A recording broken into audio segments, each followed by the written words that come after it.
What is going on, Crisis Actors? It is episode 1020 of Pop Culture Crisis. My name is Brett, and I am here once again with my co-host. Would you introduce yourself, please? Hello, Crisis Actors. It's Mary. We are back and still struggling. Brett made the rare decision to step back for the show yesterday because he lost his voice. But I bumped my audio for today because it's not doing much better. Yeah, today we're just going to be powering through. And I think it's impressive. Who would have thought that PCC would outlast Bob Iger at Disney? Take that, Bob. I mean, if there's anything that we can say for ourselves, we outlasted Bob Iger at Disney. I mean, but we haven't bought a company the size of Pixar yet, but maybe someday. Don't rule it out as a possibility. We have $20 super chat from Shane H. Wilder.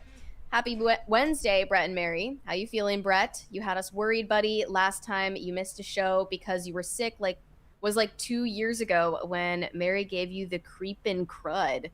Take some Super C and feel better. I heard a great hack for when you're sick is eating all of the vitamin C gummies. So you didn't die, I saw.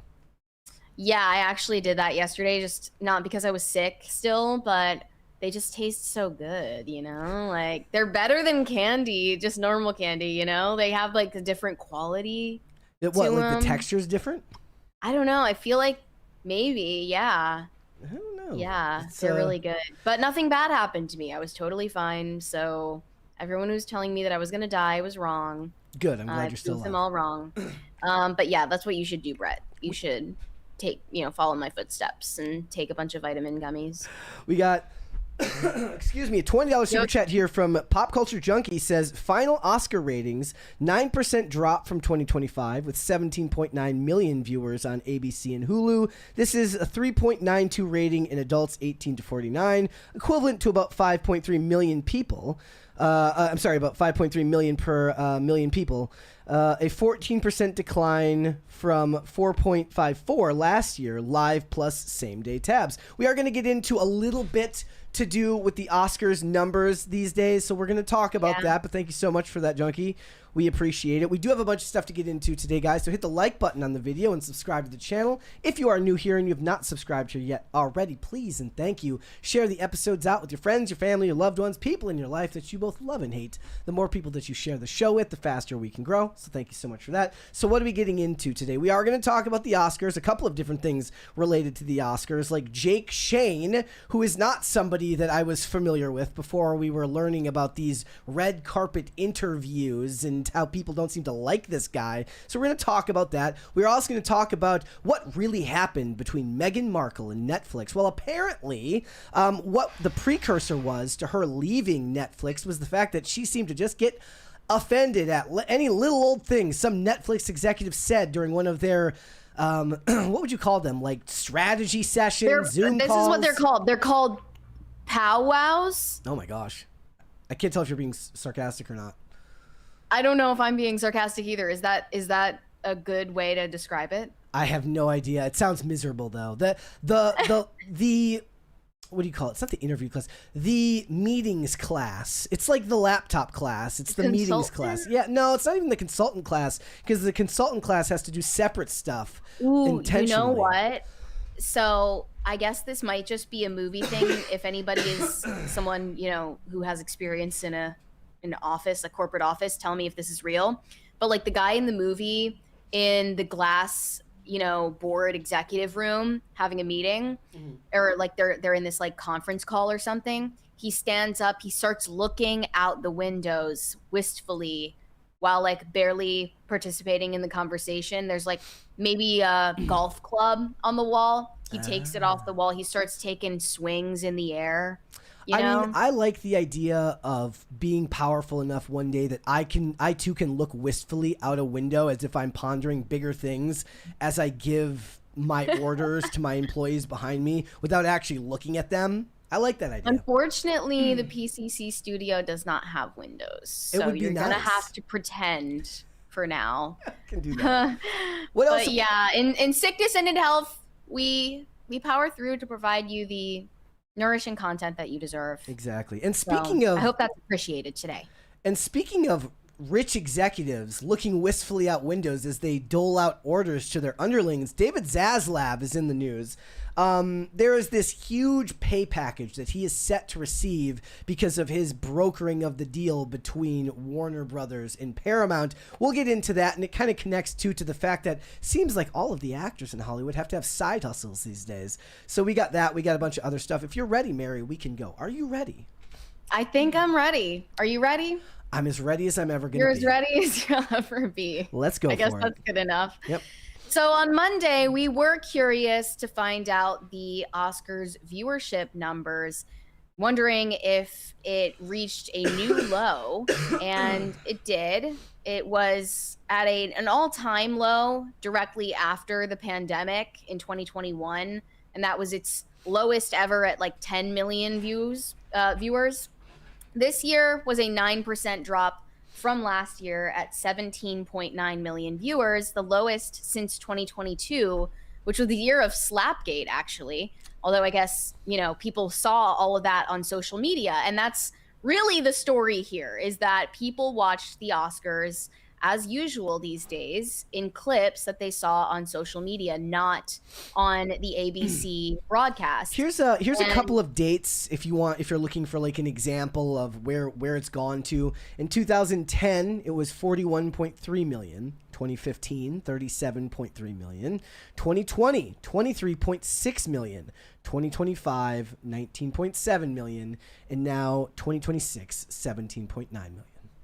Yeah, and people compare this to numbers from the 90s that were in the multiple tens of millions, but they made sure to boast their social media presence here, saying ABC also reported social impressions were up 42.4% this year, and Academy social platforms were up 21.6 million this year versus 19.7 million last year, including more than 129 million video views throughout the night. So are the Oscars as irrelevant as we like to say they are if you count those views as valid in the total number? I think that, people do care about the Oscars if we're taking that into account. I guess my point was that somebody who watches the whole broadcast could be considered somebody who cares about the entire culture around the Oscars, whereas people who watch clips are looking for the bad news. They're not looking for the winners. They're not looking for the speeches. They're not looking for even the monologue unless it's something they're dunking on, saying that the joke was bad or something like that. So there's interest, but it's not a positive interest, which is an important thing to point out because they don't care about whether it's a positive or a negative interest. Like, interest is interest to them, and it doesn't really matter whether you like them or not. What matters is whether you gave them your time of day, which people still did to a certain extent. There was another interesting one where they pointed out what the viewership of the Oscars was against the whole population of the United States. So back in 1996, it was 45 million people watching it in a country of 265 million people. So 17% of the country watched it, whereas in 2026, 335 million people projected against 17 million, just 5.1%. The metric dropped from roughly 1 in 6 Americans to just 1 in 20 over 30 years. Yeah, I talked to a normie about the Oscars yesterday. It just came up randomly, and she said that she watches the clips and has never watched the entire broadcast or watched it live. And that goes for most people, including myself. Even though I have to talk about it, even I consume it through clips. Do you recall if this was the first or second year that they had to comply with DEI quotas? Second, I believe. Second year? I believe last year. That'll come up in a second. But it's news to me that they're actually not going to YouTube until 2029. Correct. That'll be the 101st Oscars. Yeah, this year was the 98. They're going to get through Disney the still has first 100 for a couple more years. I don't know if they're going to be able to revive the viewership numbers until it goes to YouTube. And if it were on YouTube, I probably would have watched it live. Do you think you would have watched the whole stream as opposed to just the clips if it was on YouTube? Yeah, because I don't have a Disney Plus subscription or a Hulu subscription. I don't watch live television in general. Most people don't, and they're far more likely to tune in on YouTube because it's seen as a more accessible mainstream platform now. I'm surprised that it's even taken this long for it to shift hands. And that's necessary, I think, to keep it alive if the viewership continues dropping just like all these other award shows have been for years. I mean, even live sports is moving towards streaming. Boxing, things like that are moving towards streaming as well. I think the quotas are a greater reason to stop caring about the Oscars, because I think that is a sign that it's not actually about merit anymore. To remind you, some of the requirements for Best Picture include the lead or significant supporting actors from underrepresented racial or ethnic groups, which of course means no white people. At least one of the lead actors or significant supporting actors submitted for consideration has to be from an underrepresented group racially. There's also a requirement that at least 30% of all actors not submitted for Oscar consideration are from at least 2 underrepresented groups simultaneously. So they have to be gay, women, they have to be non-white, or have some sort of disability. And then there's also requirements, most egregiously, about the storylines and subject matters of the films that are submitted. So the main storyline, theme, or narrative of the film has to be centered on an underrepresented group, meaning women, non-white people, gay people, or people with disabilities.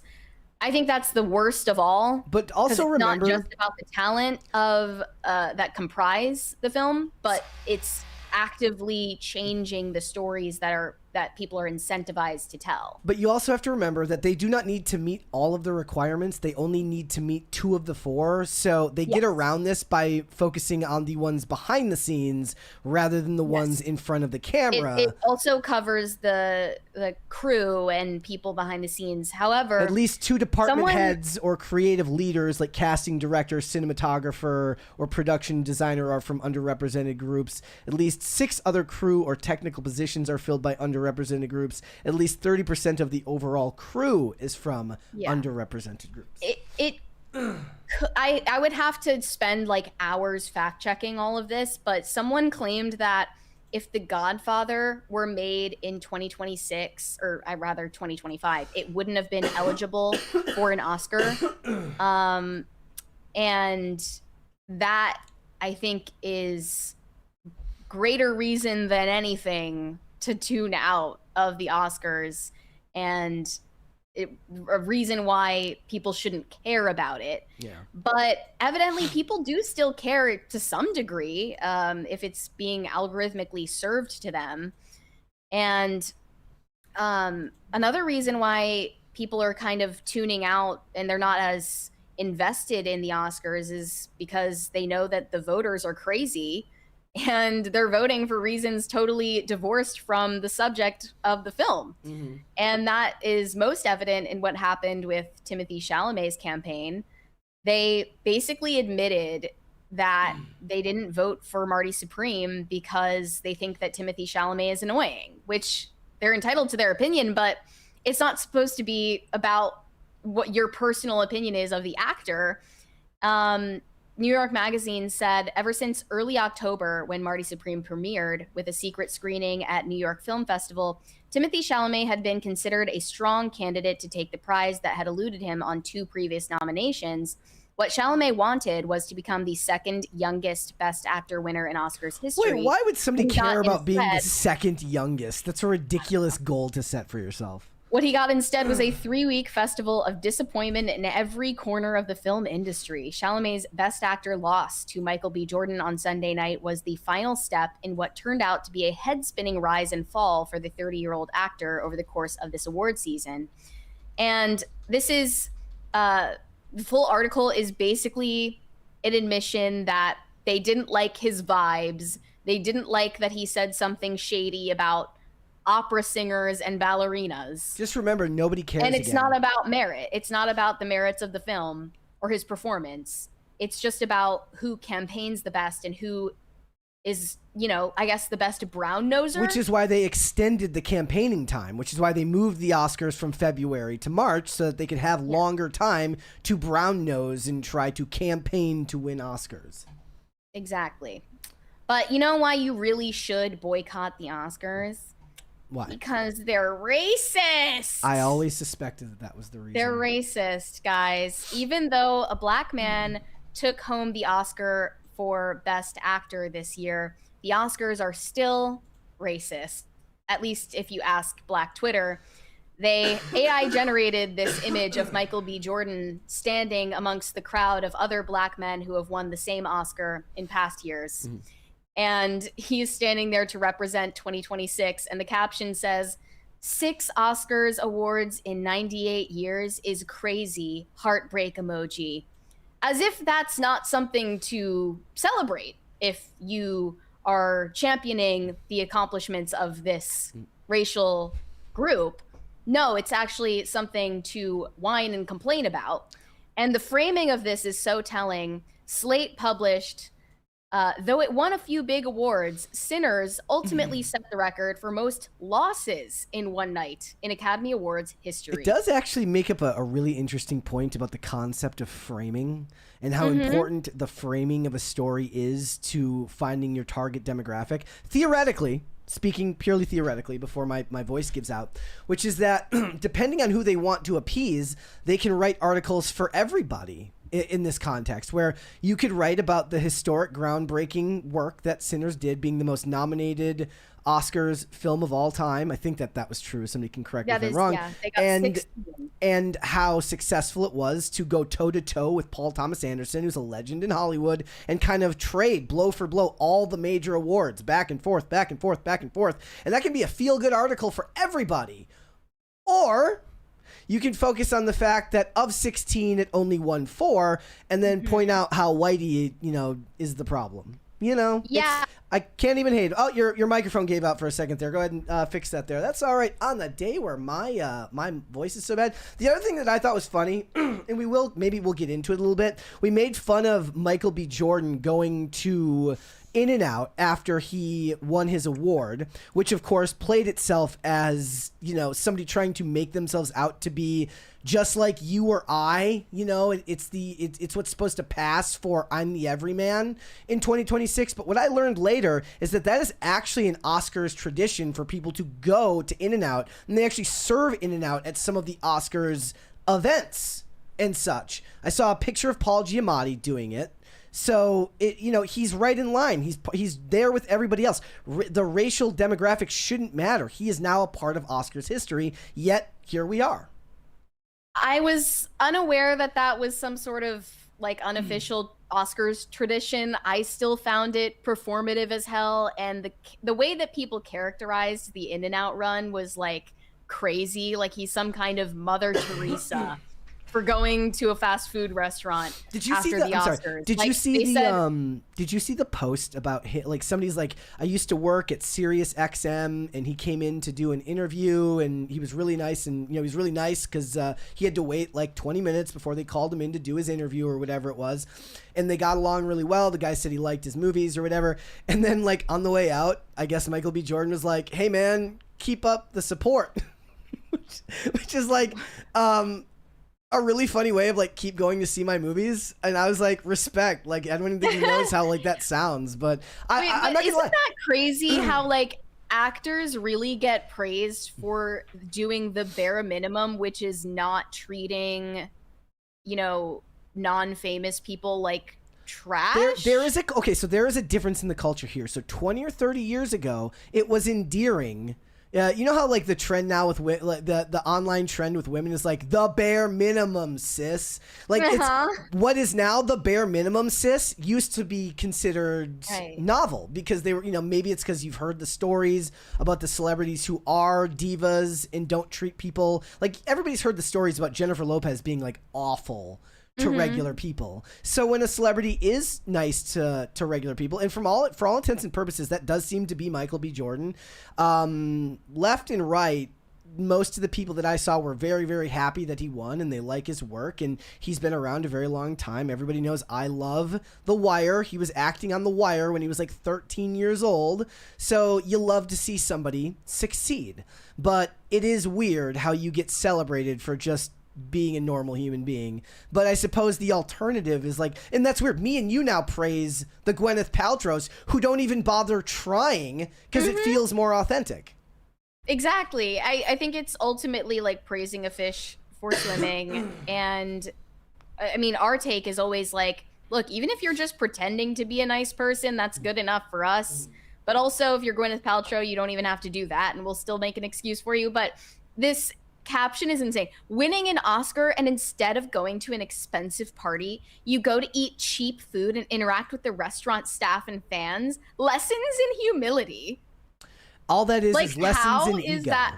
It's a publicity stunt. Yes. It's like the opposite of humility. Somebody's like, he could have DoorDashed that to his hotel and not made a fuss. And by the way, only rich people think In-N-Out is cheap. Yeah. I'm just saying, it's not.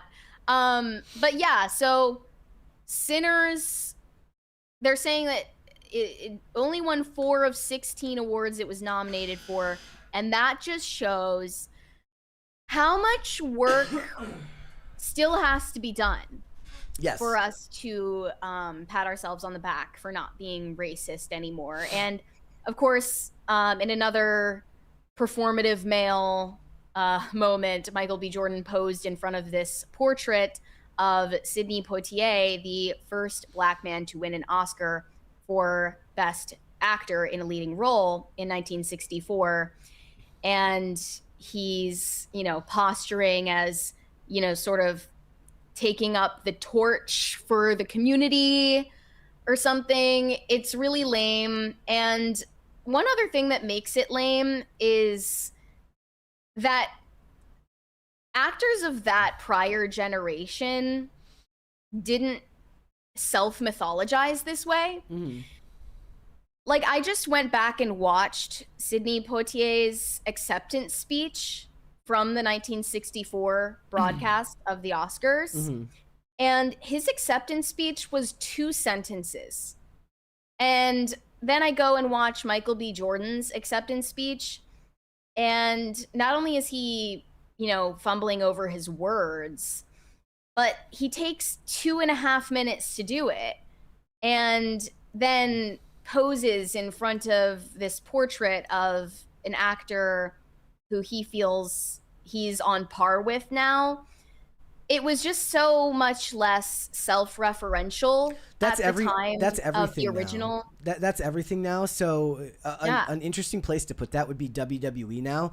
So WWE at one point got the best wrestlers in the world by being in competition with WCW. But once WCW went under and WWE became the only game in town, now the wrestlers that are growing up never wanted to work for any other company. They didn't want to be professional wrestlers. They wanted to be WWE superstars, as they call them. So it's all self-referential in almost all forms of entertainment now. I tried rewatching Fast X the other night, which I actually liked when I went and saw it in the theaters.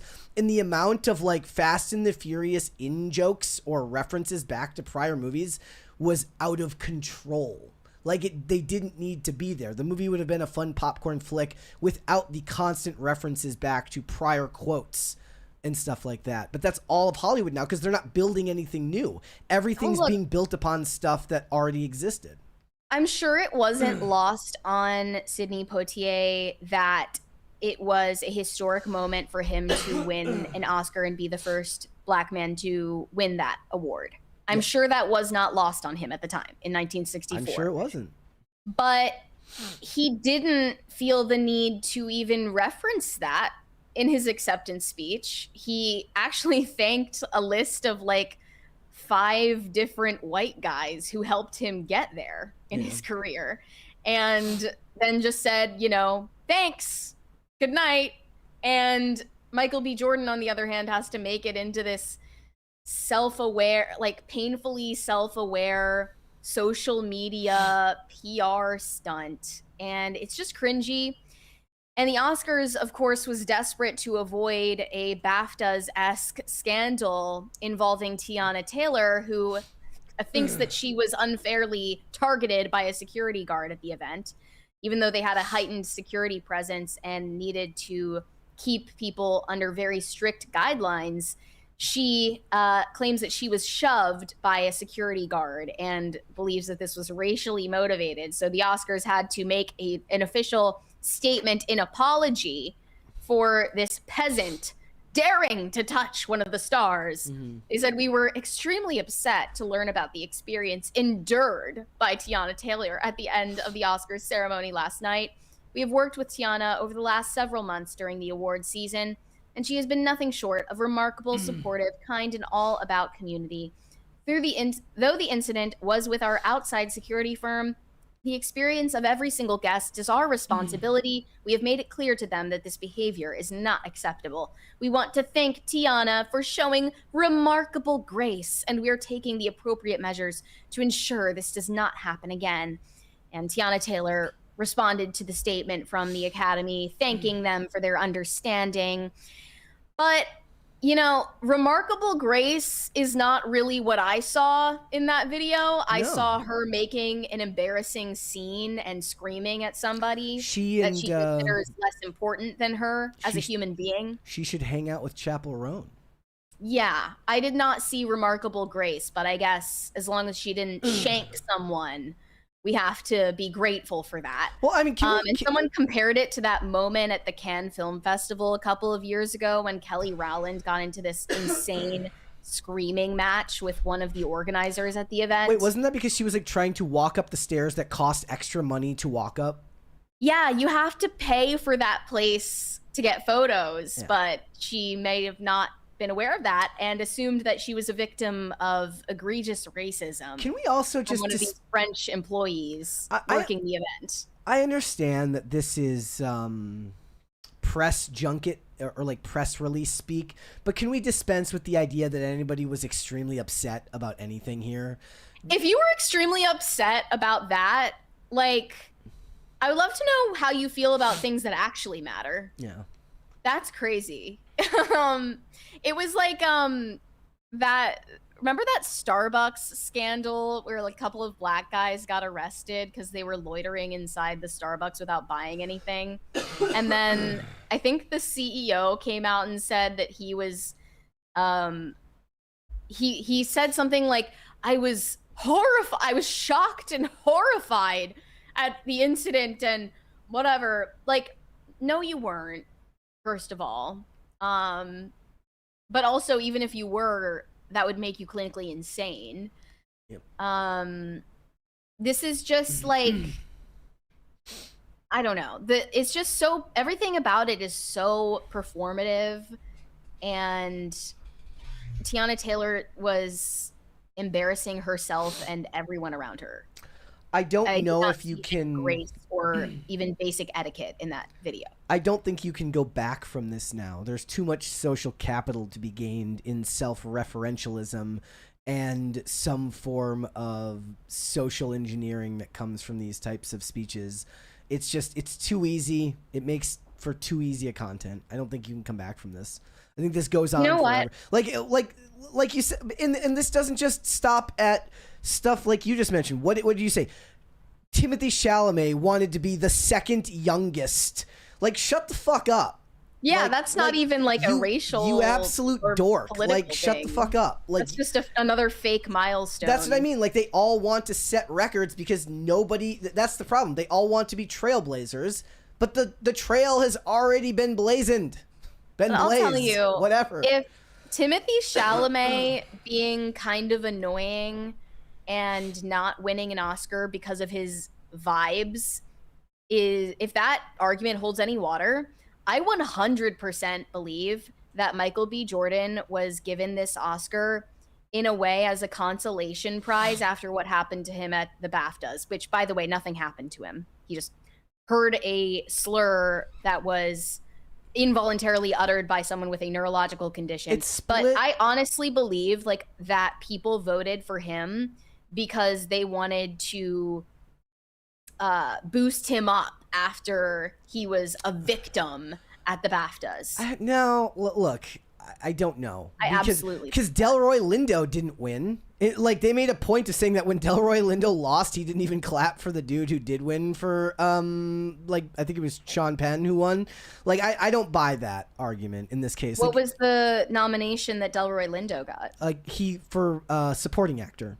And I think Sean Penn won. Sean Penn wasn't even there.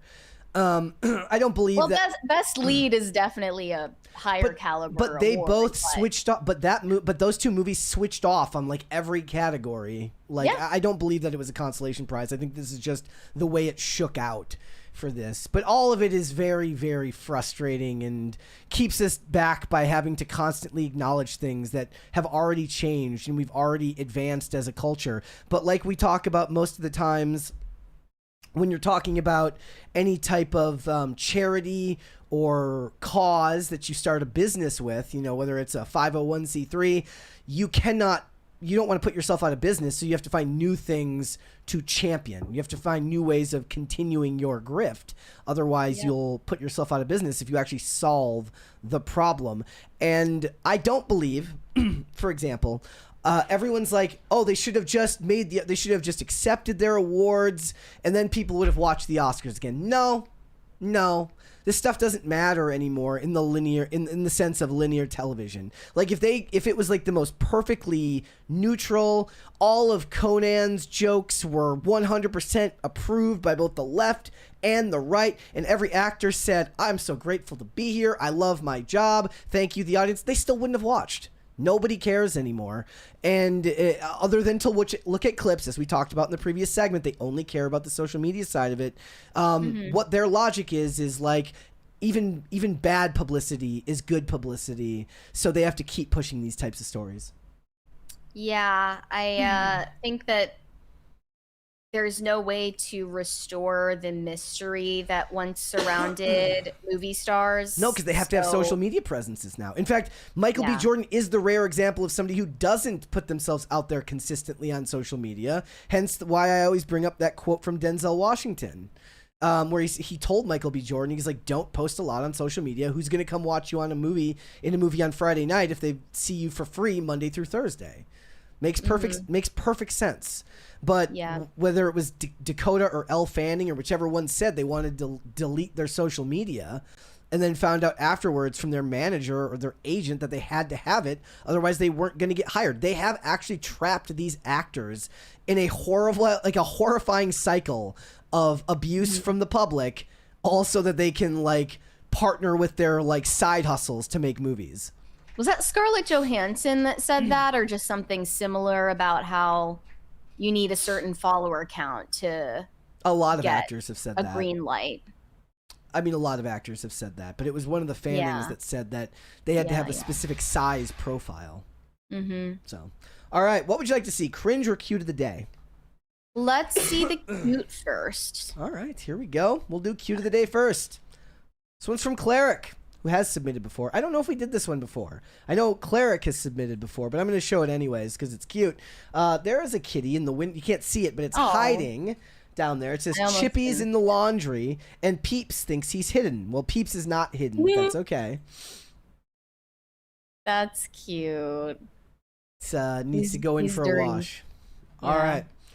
All right, guys. Let us do the cringe of the day. Let's see here. Here we go. This man is a menace. Here we go. The apartment tour with me and my fiance.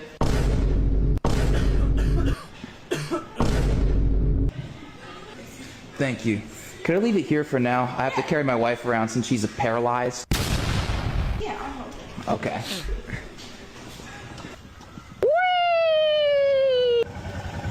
Bruh. If you have any questions, don't hesitate to ask. And this is a one-bedroom, correct? Yes. Yeah, that's right. We only need one bedroom, isn't that right? Okay, so I've actually got thoughts on this. The only way that this could truly be menacing is if there was no camera. If he's doing this with meta glasses that she can't see, then it's kind of menacing. But otherwise, she's just like, oh, this douchebag's just doing it for content. Yeah, he's probably doing it with the meta glasses. But in that case, it's diabolical because it looks like he's kind of nuts. If you're not recording it, you are truly crazy. Well, that's what I mean, right? Like if I'm them, I'm just like, okay, it's just another dude who's desperate for clicks online. But so there was a period of time in like the mid 2010s where every cop show did at least one episode with somebody who had like a doll that they lived with. And of course, the whole point of the episode is so that all of the detectives can like laugh at them and make fun at their expense. But now it's just been turned into a grift. So that's this dude, not even a grift, because he's not actually pushing an ideology of any sort. He's just nuts. Mwah. Can you see us living here? Yeah! Nope. Is she right up front with you? Yeah, no problem. I don't think there's room for me, so I'll ride in the back. And this poor lady who's like, she can't say anything because she's gonna get fired if she says something. This is such a problem. We have to stop being polite to weirdos. This is what happens when you stop judging. Isn't this fun, Rashonda? Yeah! Her name is Rashonda? Yeah. What the Thank you. Nice to meet you both. Thank you for the apartment tour. I'm here for the apartment. That was ridiculous. If he has the glasses on, he's a bad person. All right. Why do we have to be non-judgmental and polite to people? That's a very good question. This is how we ended up here. All right, let's move on. Let's get started. Rumors have been circulating that Netflix is officially done with their partnership with Meghan Markle and Prince Harry. However, that's not confirmed yet. What we do know is that they demoted their contract last August. So they are no longer fully developing projects together. They merely have a first look deal with Meghan and Harry. And Netflix has also divested from her lifestyle brand As Ever, which has the worst brand name ever. And now Variety has published an inside look at the nightmare behind the scenes between mostly Meghan and Netflix and how difficult she has been to work with over the last several years, not creating any of the content that they promised to Netflix. And here is the headline: "The mood in the building is we're done." The reported numbers for Meghan and Harry's Netflix deal vary from 30 to north of $100 million, but two sources peg the figure at roughly $60 million. The Sussexes' perceived pattern of selling repackaged versions of the same exact story about their exit from royal life has exhausted Netflix. Development turnaround is common in Hollywood, yet the Sussexes have not produced a single scripted project in their nearly 6 years at Netflix. And that is really all anyone cared to hear from them at the time of their exit from the royal family. They only wanted gossip about the royal family. They didn't care about these people's personalities or hobbies or how Meghan Markle likes baking cookies and beekeeping. There's nothing interesting about them other than the family from which they came. Netflix started to doubt that e-commerce was the best way to stay in business with Meghan and Harry after lackluster ratings for With Love, Meghan. A Netflix insider says the ratings are on par with other lifestyle series, and that's to say nothing of their history of what sources call poor communication in their dealings with the company. So that includes keeping a lot of secrets. Netflix was reportedly pissed at Meghan and Harry because of, firstly, their tell-all interview with Oprah Winfrey that predated the docuseries that they were planning, and it was spoiling the opportunity for them to exclusively release a lot of the details. That's one of those things where, honestly, I'm going to put that on Netflix because they should have had a aspect of the contract that said that they couldn't do that. My guess is Netflix looked at them and said, okay, this guy's a member of the royal family. She's a big time Hollywood actress. They have to understand that like supply and demand is a thing and getting to something first is a thing. They probably didn't assume they would do the interview before that came out, right? And yeah, because you would think it naturally would it would dampen the excitement Exactly. for the docuseries. Although it didn't, because it had record viewership for Netflix. Although nothing else they've done since then has been successful. And another example of this secretive communication or lack thereof was the release of Harry's memoir, Spare. They were not aware that he went ahead with a plan to publish it ahead of the docuseries. So they had to seriously ramp up the production time on it so that they could get the docuseries out first. And they had to make sure that they did a sit-down interview with the couple where they told the exclusive details that people were otherwise going to find out from the book, and they weren't going to make any money off of it. And why else would you spend $60 million or more on this couple if not to release their secrets and make money off of their secrets? So they are at the time, we're talking about early on in 2020 to about 2022, they're the hottest girl at the prom, and they're getting offers from all of these different media companies. They're in meetings with Apple and NBC and Warner Brothers, and everybody wants the first piece of them. And they ended up going with Netflix. Nowadays, though, it seems like Netflix wants nothing to do with them anymore, especially Ted Sarandos, who is allegedly ghosting Meghan Markle and is not even willing to speak to her without a lawyer present. Well, like the thing is like Netflix has been very successful at bringing people into the fold to work for them. Okay, this is my favorite comparison. Imagine being like a Shonda Rhimes who gets brought in and has been developing projects for decades and is really good at her job. And she's like sitting next to Meghan Markle, who's like, so like, what should we make?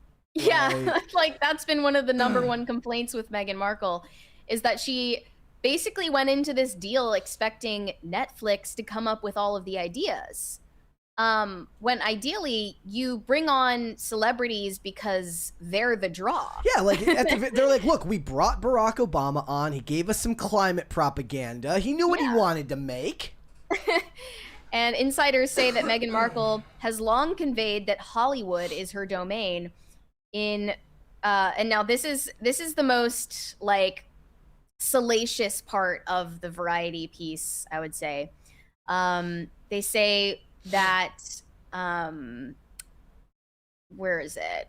It was about Meghan basically silencing Harry in the middle of their meetings. Mm-hmm. They say in virtual and in-person meetings with partners at Netflix, Meghan tends to talk over or recast Prince Harry's thoughts, sometimes while he is mid-sentence, sources say, and then usually preceded by a touch to his arm or thigh.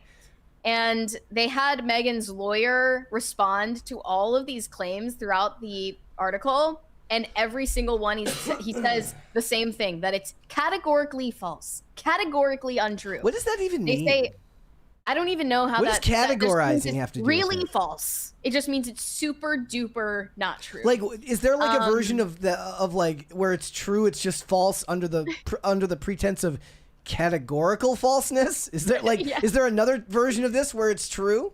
Is that some kind of legal loophole? It sounds like it. It sounds like. Look, but Meghan's lawyer, Kump, that's his name, actually, in his letter to Variety, claims that this assertion seems calculated to play into misogynistic characterizations of her bossing her husband around. Prince Harry, meanwhile, attests that this is categorically false. Meghan also had odd methods of providing feedback. According to 3 sources, she was known to disappear for long periods during Zoom calls, sources say. Later, Netflix teams like the marketing department would be informed that her absence was due to her being offended by something that was said. But the lawyer jumps in again to correct the record, saying that Meghan works from home and is the mother of young children 4 and 6, and often encounters, as many parents who work from home do, children who enter the space unexpectedly during a meeting. Independent of being a parent who works from home, Meghan is also conscious of shielding her team from the distraction of children. nearly all professionals can attest to needing to turn off the audio or camera during a virtual meeting at some point during many hours of virtual business calls. Okay, so I got a question for you. I got a question for you. Is this our own bias where it's like, look, she would never do that. She wouldn't care if her kid was on camera. She wouldn't care about, like, I'm surprised she's not breastfeeding on camera. Like, is that just our own bias thinking that she would that she would only turn off the camera because she was offended? Or do we actually buy that it's possible that she's like, look, my kids are in the room. I gotta get off the camera. Or the funnier version of this is that all of this is documented and it's only after somebody makes like an edgy joke on a Zoom call where suddenly her kids are in the room and she's got to leave. It is a convenient excuse if it is an excuse. Look, I don't know if it's. I understand the point of not giving her the benefit of the doubt here, but it's leaning in the territory of an article that knows what audiences want to read about her, and leaning into it. I could be wrong. I'm not willing to necessarily give them the benefit of the doubt. Well, the other claim about Ted Sarandos steering clear of Meghan Markle comes earlier in the piece. They say Archewell, according to a Netflix executive, has been a thoughtful and collaborative partner. We've really enjoyed working with Harry and Meghan. They're deeply engaged in the storytelling process and bring a unique global perspective that aligns with the kinds of impactful projects our members respond to. The most corpo speak. We got a response, by the way, on Rumble from Sir Happy, who says categorically wrong means absolutely, completely, and unconditionally incorrect with no exceptions or room for doubt. So it basically means really false. Really wrong. Really, really untrue. Insiders at Netflix say that Ted Sarandos and his wife Nicole socialize frequently with Meghan and Harry and are neighbors in Montecito. However, two sources insist that Ted Sarandos recently said he would not sit for a call with the Duchess unless a lawyer was present on the line. He said the sources were unclear if he was serious or joking. A Netflix spokesperson, though, says this is absolutely inaccurate.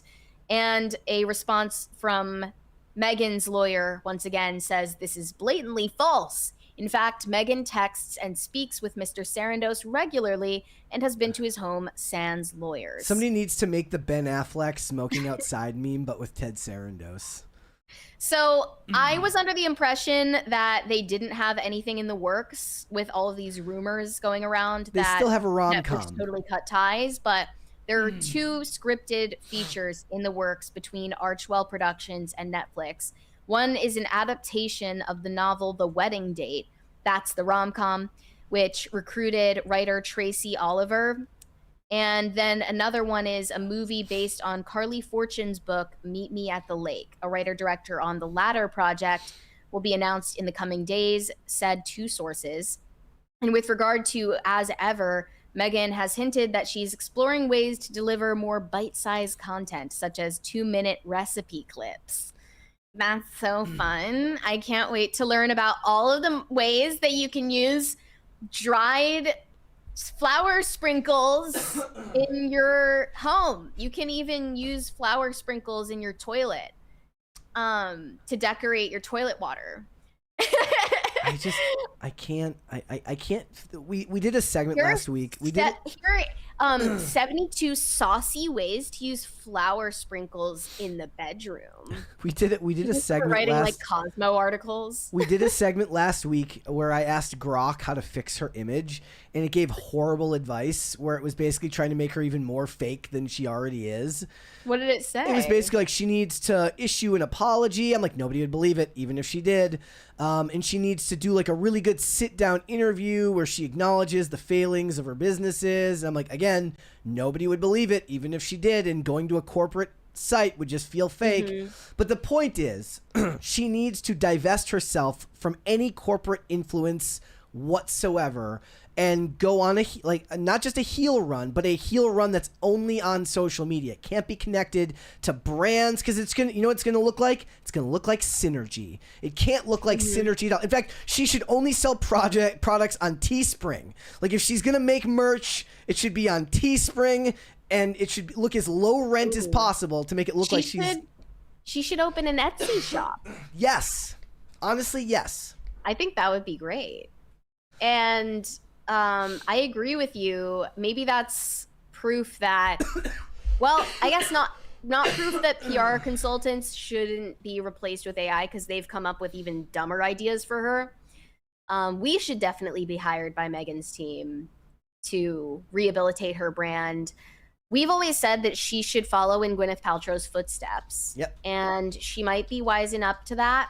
This says, after the second batch of episodes of With Love, Meghan cratered in viewership, sources say the writing was on the wall that Netflix was losing faith in Meghan and Harry. And while news of Netflix's divestment in the As Ever brand hit days ago, two sources say it had been in the works since last fall. That's when Meghan hired independent brand consultant and creative director Devin Pedswater, who had worked with Gwyneth Paltrow's Goop, signaling to several sources that Netflix had thrown in the towel on Meghan's lifestyle venture. So she is trying to imitate Gwyneth Paltrow. They are friends, by the way.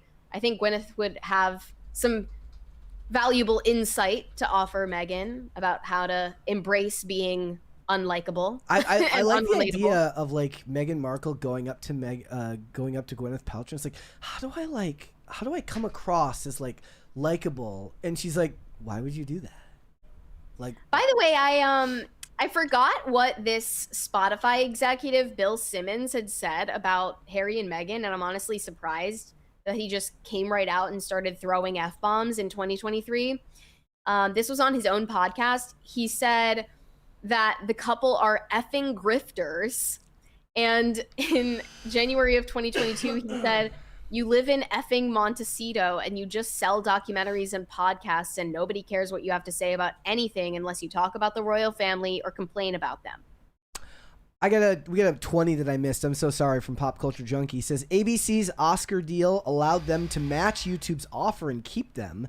Given decreasing ratings, they declined. They essentially just let it go. It's like Netflix giving in to Paramount when Paramount's like, match our $31 a share offer, and Netflix is like, nah, we're good. They end this saying, after half a decade of inconsistent shows, strategic shifts, false starts, and a diminished hold on popular imagination, are the Sussexes really living the Hollywood dream they imagined? And it goes without saying that, no, they are not. They've been violently humbled. You know what she should be doing? She should be... Remember when we covered the show, like the alt history royal family with the Black King that was disabled? She should make the most offensively fake alt history royal family show ever made. They also mentioned that there were like these fake excuses she made to edit things out of the Harry and Meghan docuseries by claiming like, oh, well, the queen just died, so we don't want to make everyone in the family sad if we reveal that. But they were like, no, I think you're actually trying to cover your own ass so that you can reveal it in some other profit-making venture that doesn't involve Netflix. Yep. So you're pretending to have all this sensitivity for the honor of your family, which obviously you don't care about. Correct. And you're just saving every last detail you can to siphon as much money out of it as possible. Yep. That much is obvious. All right, let's move on. There's more stuff to get into. Speaking about everything I just said about Netflix and Warner Brothers and Paramount, let's talk about David Zaslav. Yeah, say what you will. Thank you.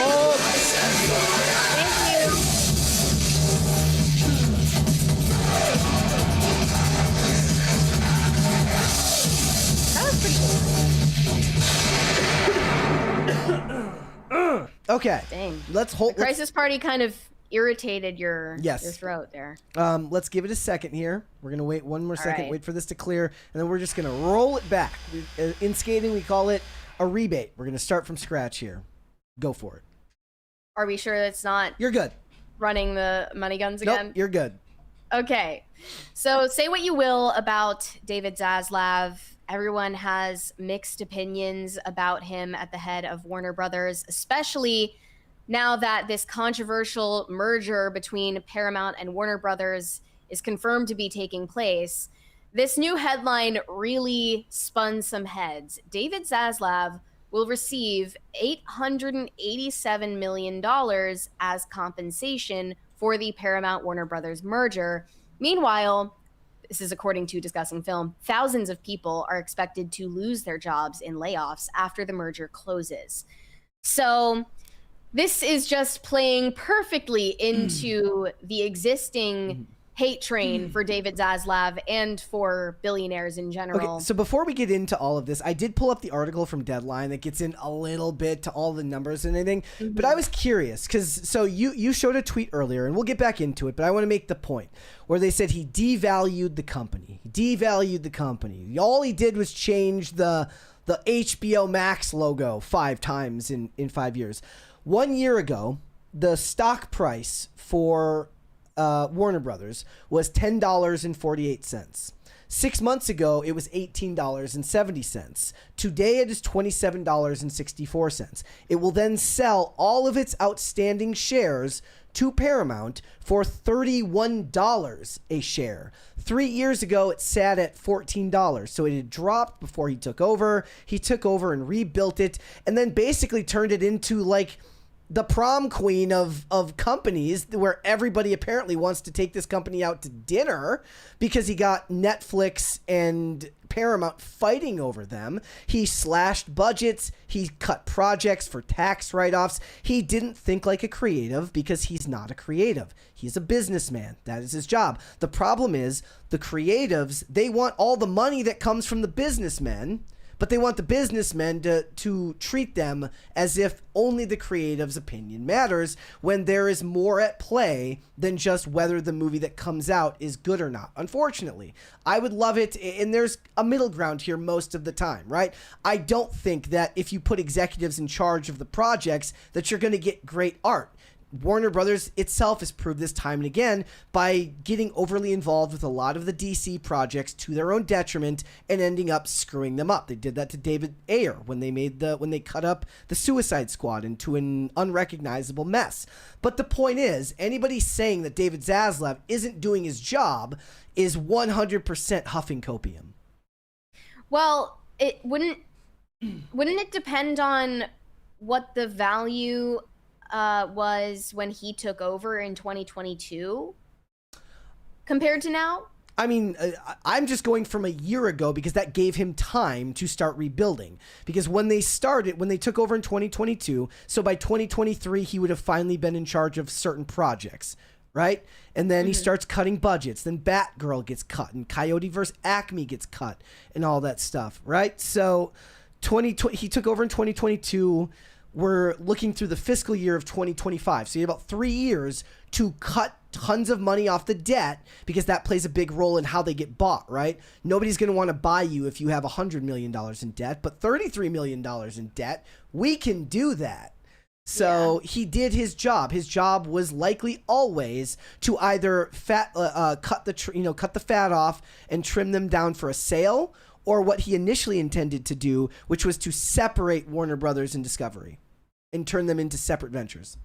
The tweet you were referencing says the man redesigned the HBO logo 5 times. The company lost 50% of its value, and he made $887 million. We might be looking at the greatest businessman to ever exist. Again, like I said, it did not lose 50% of its value. I didn't know where they sourced that claim, because if I thought maybe it was true if you compared it to where it was at in 2022 compared to now. It doesn't even matter. They had significantly more debt back then. So even if your valuation of the company is lower, the fiscal responsibility of the company is also lower, which plays a role in whether you're going to get bought or not. And let's face it, Warner Brothers has been kind of a slut for big corporations for like the last several decades, getting sold from business to business to business, passed around. Sorry for the vivid imagery, but whether it was AT&T before them, all of this stuff, I don't know if Warner Brothers will ever stay in one place. I mean, maybe Paramount it will be who they're with forever, but it's also possible. Yeah, it may also be true that eventually it's not like the Ellisons are nostalgic or take a romantic view of the industry. They would happily sell something off if they felt it was in their best interest. Well, this is a headline that's mostly rage baiting the usual suspects. One other quote tweet says, "It sounds like an exaggeration, but you really do regularly come across people in LA over the last few years who will straight up tell you that it's no longer viable to work in film or TV and they're looking for a new career. $900 million against that backdrop is unconscionable." So they're, of course, thinking about it as if it's literally truckloads of Benjamins that are getting backed up into David Zaslav's yard. Here's a little bit of that information.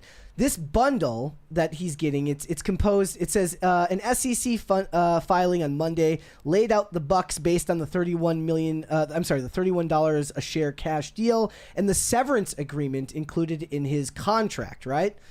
Says the bundle is composed of $34.2 million in cash severance payment, equity valued at $517 million, reflecting the aggregate cash value of unvested Warner Brothers options, unvested Warner Brothers RSUs, and unvested Warner Brothers PRSUs. Most people don't know what any of this stuff means because it doesn't matter, right? We're talking speculative numbers here. They didn't pull up a giant Brinks truck like something out of a Looney Tunes movie and dump $900 million into his backyard. He's literally Scrooge McDuck. Yep.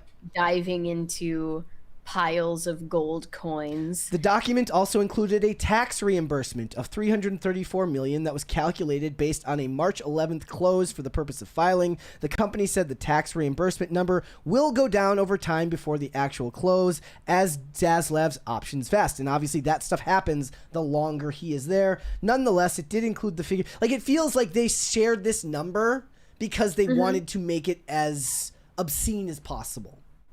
Yeah, well, aside from all that, the point that this person made is true, that jobs are drying up in Hollywood for lower level actors who, depend on regular income and are self-employed essentially. Mm-hmm. And that also is starting to apply to bigger names. And that's something that Jamie Lee Curtis recently spoke about in an interview about her shift to producing roles in Hollywood.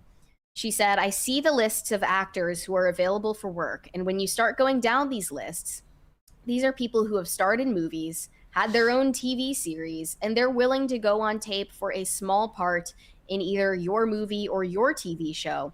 It's a desperate time. There is very little work available." And I even saw earlier this month a report in Variety about the strange ways that actors, struggling actors in Hollywood, are trying to stay afloat. They say as Hollywood gigs dry up, actors are turning to hospitals for work. A number of professional actors have found a steady side hustle playing standardized patients in hospitals to train medical professionals. Most jobs in New York pay between 25 and 30 per hour. As actors, it's very up and down. You can be on Broadway for 4 years and then unemployed for 7 months, says Tom Surata, a 35-year stage veteran. All of this is just, all it does is they're trying to pretend as if Hollywood used to be this freaking mecca where everybody had a job and worked all the time. Jamie Lee Curtis doesn't know what that's like. She has been steadily employed for decades. Somebody actually even pointed out that they're like, she had a career resurgence once they brought the Hollywood, or once they brought the Halloween movies back in 2018. No, she was doing Scream Queens in 2015. She lowered herself to doing guest starring roles on NCIS for a certain arc in like season 9. She's always been working. Even when she was struggling, she was always working. And this is why I actually think it's worth it to watch the Marvel show Wonder Man, because it's about an actor. And it kind of properly identifies just how hopeless and soul-crushing being an unrecognized actor in Hollywood actually is. Yes, they're taking jobs, mimicking patients. Otherwise, they just do what the rest of them did, which is bartend and work as a waiter. I mean, I don't know if this is a hot take, but I think that it's right for creative people to struggle. That's not a hot. I mean, at the very least, people will tell you that they believe that actors who lived during more tumultuous times or writers who lived during more tumultuous times will create better art because good art comes from struggle. That's a little bit harder for you or I to say because we are not actors, so it's not really necessarily accurate. But I get the point. Like, you go back and you watch some of these actors who were in Vietnam, who got drafted, who had to go serve in the military before coming back. Like, you don't hear Adam Driver complaining very often about Hollywood, probably because he was in the military first and he doesn't really care and thinks it's stupid and menial to complain. There are many innovations in philosophy of art, I think, that like Hollywood has normalized. And one of them is the idea that art necessarily should be a commercial endeavor or a profit-making venture. Mm-hmm. In Hollywood, that's a necessity because of the extremely high upfront costs to creating a movie. And it depends on the movie, but it can run into the hundreds of millions of dollars. But historically, it didn't even like cross anyone's mind that the Sistine Chapel needs to sell tickets. Like, that just wasn't a thought in anyone's mind. Because the art was the point? Another innovation of thought about art is that the individual artist's creative vision must rule the entire process. See, that is true if he's funding it himself. Exactly. And then when he's bringing on other people were responsible for funding the art individually out of their own pockets with no hope of seeing that money again, they had the final say on what the art was going to be. And I don't like this idea now that we're merging, it's weird. Like, I feel like actors and filmmakers, they feel entitled to the same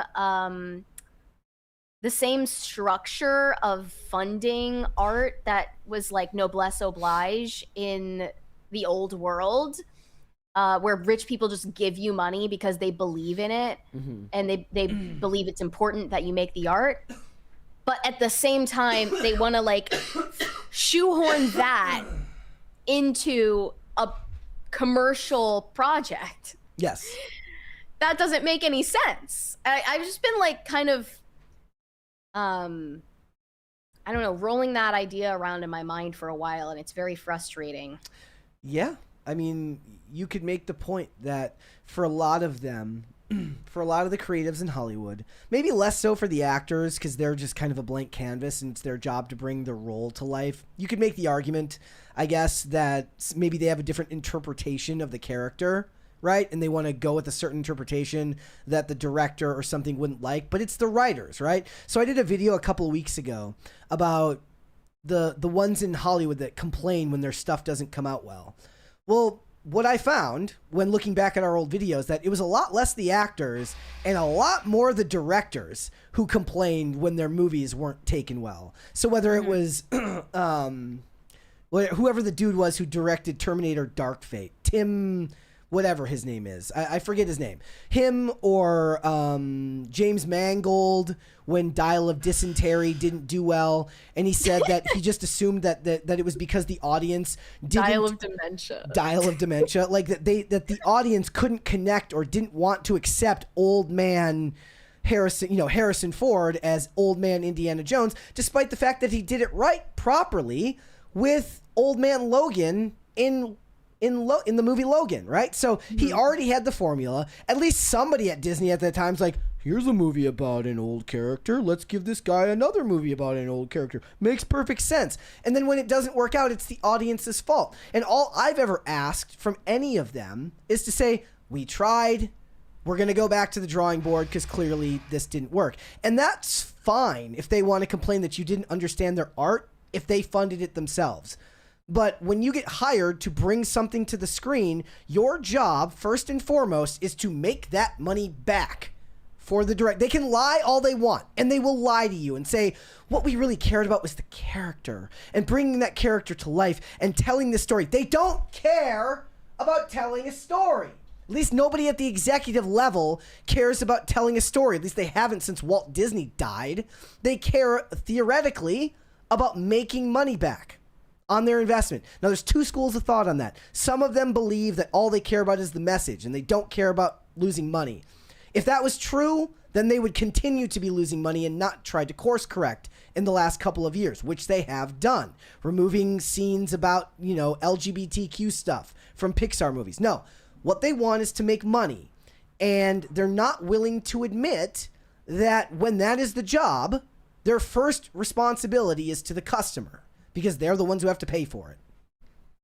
Yeah, the difference, the distinct mindsets around that are perfectly illustrated by that segment that we did about Pixar last week between John Lasseter and Pete Docter. Like, Pete Docter is the guy who thinks that the individual's creative vision and self-insert narrative, an autobiographical story must take precedent, and he's the creative's creative, and John Lasseter is the guy who's just going to be a douchebag and tell you that no one cares about your idea. So we are seeing a course correction there. Look, I'm not saying the guy was necessarily right, because it could have worked out the other way, but the identity, and I forget his name off the top of my head, the identity has been revealed of the extremely petty Hulu executive who's just like, I don't know Buffy, I don't like Buffy, I don't get it. We're canceling the series. But let's face it, it was never going to work. Chloe Zhao doesn't make sense writing Buffy. No, Chloe Zhao has not made anything dialogue. Well, she doesn't make Chloe Zhao has not made anything dialogue-wise that says this is... They're like, she loved Buffy growing up. Doesn't matter. Doesn't matter. What matters is, can you recreate Joss Whedon's tone and style to bring it to life, and then find a way to give a slightly new spin on it that pays lip service and pays homage to the original while injecting something fresh and new. Well, she doesn't do anything in that realm. And then somebody's like, Buffy doesn't show up until the last 30 seconds of the pilot episode. And I said, then why is it called Buffy at all? And somebody's like, actually, idiot, they do it because they want to get people excited about episode 2. I'm like, it's called Buffy. Okay, it's called Buffy New Sunnydale, or whatever it is. If the show is called Vampire Slayer New Sunnydale and doesn't boast the name of Buffy, right? Then you could make the argument that maybe it doesn't matter that Buffy doesn't show up to the last 30 seconds. But if it has Buffy in the title, the pilot episode is paramount. It matters how many people watch and tune into the next episode. How many do you lose? You lose people after every commercial break. Okay, after increments of time that an episode is on air. Okay, so how many people from that core audience that love the original show are going to wait around to the 60-minute mark, because I heard that thing was like over an hour long, which is already a problem because it's going to be streaming style and not in the style of a 42-minute television episode. How many are going to stick around for the last 30 seconds to find out that Buffy is like an insurance adjuster? Okay, it's an executive's job to tell you you're an idiot and that this idea won't work. Did we get to this 20 here from Pop Culture Junkie? Which one? I think this might have just... Oh, yeah, we didn't get that one. Oh, Zaslav. Zaslav inherited a company saddled with debt, mostly courtesy of AT&T's John Stankey. He is beloved by his former colleagues at NBC Universal. He got shit from Wall Street for going Hollywood. Basically a smart businessman. Like I said, his job was to get rid of the debt and lean them out. He was the Doge of Warner Brothers, except he actually did cut the debt. Doge didn't. I'm just all I'm saying here is that I feel for the artists a lot of the time, but I can never get over the fact that they have that much gall when they're not the ones funding the project. You know what I mean? Like, especially in an industry where it's like there are so few jobs to begin with. Like, there needs to be a certain level of respect for the fact that not many people get these opportunities. And it doesn't seem to be the actors most of the time that are doing this, at least in my estimation. It's the self-important creatives who think that they know better, and sometimes they do. There's a great video. I would love you guys to watch this. I forget the name of her channel. I think it's a lady named Sloane Stowe. And she did retrospectives on series like The Mentalist and on Ghost Whisperer. And she has a really balanced take on how much on the set of Ghost Whisperer the CBS got involved in the production, and they had the data to back it up, to say we can't have this much conflict, we can't do this, we can't do that. And they don't just come there with feelings. They come there with curated data, statistics, and analytics to tell them what it was. And the creator of the show, John Gray, talked about what a balancing act it was to push for what he wanted to do, but also give in where he felt like he had to give in, because at the end of the day, they're the ones doling out the money to pay for it. They would talk about how certain characters in shows that weren't even theirs could cause your show to lose funding because the character might be slightly similar to a character on your show. They don't just give this money away and say, oh yeah, well, we'll see if some money comes back to it. They're not doing that. They want a return on their investment. I love that you had your go off moment. Well, now I lost my voice again, so yeah. We're good. All right. It was worth it though. All right, let's move on. We've got more stuff to get into. Let's talk about Jake Shane. If you don't know who that is, you're not alone. We have talked about Jake Shane before, but we'll get to that in a second. Okay. We have noticed in especially the post-pandemic era, there's a growing presence of social media influencers, streamers, TikTokers attending legacy Hollywood events like the Oscars, and this year's was no exception, especially at the Vanity Fair Oscars party. One of them was Hassan Piker. It doesn't make any sense why he would be there, other than this notion that I guess inviting influencers is going to increase the reach and impact of the event, because these people have built-in followings. So hopefully they'll engage with the content if some streamer that they watch or TikToker they watch is there. They're not just showing up, though, as special guests or talent on the red carpet. They're also being tasked with presenting and interviewing at these events. And we have mentioned Jake Shane before in the context of the downfall of celebrity interviews, just how much they suck now because the tone has shifted from interrogation a la Barbara Walters to two girly pops hanging out on the couch, pretending that they're best friends and behaving as if, they're super relatable, normal people who, they're just bantering, like chill friends. Mm-hmm. And Jake Shane's podcast is perhaps singled out a little bit much for this, but it's the perfect example of that tone that he strikes. It's called Therapus. And I think that perfectly describes what he's going for with the tone. It's really overwrought moments of vulnerability balanced out with plenty of quick quips and funny moments that are designed to go viral. It's 1 minute they're crying about, their mommy issues on the couch, and the next minute they're talking about their favorite brand of hot chips. And Therapus is one of many podcasts just like it that do the same thing. And that, has its place now. There's no getting around it. That's the way that promo for TV shows and movies works now.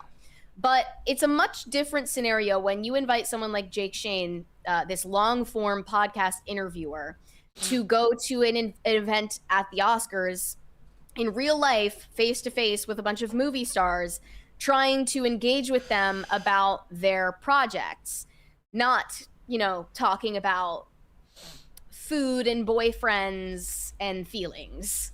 So this was perfectly exemplified in a moment that is going viral, where he makes fun of this movie, If I Had Legs, I'd Kick You, to Julia Fox and Damson Idris. Julia Fox then has to kind of politely scold him for his ignorance of the movie in this moment that is getting a lot of attention right now. Let's play this. Okay, here we go. If I had legs, I'd kick you. Wow. Really good. Like really good. Every mother's story, you know, especially. You think the kid was annoying? No, I can't. Yeah, you know that kid was so damn annoying. No, but she had issues, and it's like that's the thing. I think the kid was annoying because of the mom. No, can I tell you something? It's not that it's the mother's fault or the child's fault. It's society's fault. It sets mothers up to fail. You know, even the fact that like When in doubt, blame society. school gets out at 3, but most jobs are done at 5 or 6. All those little things are so positioned to just not conducive to mothering, if that makes 1000%. sense. That makes you know, complete sense. and it's Julia like, Fox for president. Yeah. Okay. I feel like we've dragged this on a little. Okay. And the girl beside Jake Shane is Quen Blackwell, another influencer that they invited to interview all these celebrities. They're dragging him right now, and he is merely a symptom of a larger problem. He is being criticized for not understanding cultural references that predate social media, which is a problem for most people his age. He would struggle with the Joss Whedon movie. That is for sure. Yeah. What this reminds me of in a way was that at one point I was looking into this like documentary on like what makes a good like variety show host or like a Carson Daly or a Ryan Seacrest. It's a lost art. And what they pointed out was that you have to be both magnetic enough to draw attention to yourself when it's just you, but you need to fade into the background when you're interviewing people like on a singing show. Like you have to both exist and not exist at the same time. Yeah. It's a very unique type of charisma that as of the last 20 years has been basically Ryan Seacrest, Mario Lopez, and Carson Daly. Yeah, and if these two are being positioned as their replacements, we're in dire straits, aren't we? No, because everybody's too self-absorbed and narcissistic. Nobody would ever be willing to cede any of the spotlight. They need it to be about them. This second clip of Quen Blackwell and Jake Shane is almost worse, in my opinion. Here we go. Let's play this. Yeah, hold on. Need a drink and the cold is something on my lips, honestly. I need a lot of things, none of which I'm going to say on camera, but I need... Shut up, Jake. Can we all just tell Jake to shut up for a little bit? I'm kidding. I almost kissed. It's like a freaking circus. Like, can you be serious? Like, have some dignity and self-respect and composure. I mean, you could put this on the executives. Here, I'll blame the executives this time around.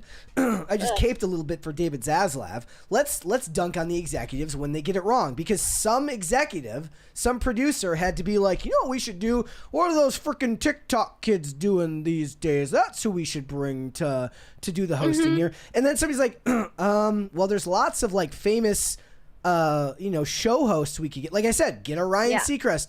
Oh, I don't think we can afford Ryan Seacrest. Plus, his cheeks are all hollowed out, and he looks like he's got Ozempic sickness these days. I don't think we can do that. My daughter likes that Jake Shane. That's a horrible idea, and you should be shamed as well for that. Yeah, but we're, running into a wall right now if we can't find anyone to succeed people like Ryan Seacrest and emulate that same level of talent. And I will say this isn't just a problem with influencers being invited to events and doing interviews. This is kind of a problem across the board, which is what makes it so ironic for Variety to scold Jake Shane over this. They said, Jake Shane's Vanity Fair Oscar party interviews are going viral for all the wrong reasons. From awkward moments to calling an Oscar-nominated film's sick child annoying while talking over Julia Fox and Damson Idris, the chaos said it all. Red carpet reporting is a craft, and not every influencer is a reporter. And this prompted people to note that Variety has one of the most infamously annoying and unprofessional reporters on red carpets. So much so that I recognize him just by his Cookie Monster voice, terrorizing celebrities constantly. I don't even know this guy's name. I love this guy. But I recognize him because he creates moments like this that you're about to watch. This is the best interviewer in Hollywood these days. Let's listen. What's it like calling Leonardo DiCaprio daddy? Well, did not think that it would be something that I would do. Why? He's like, you think you can be media trained? I'll show you just how hard it is to be media trained.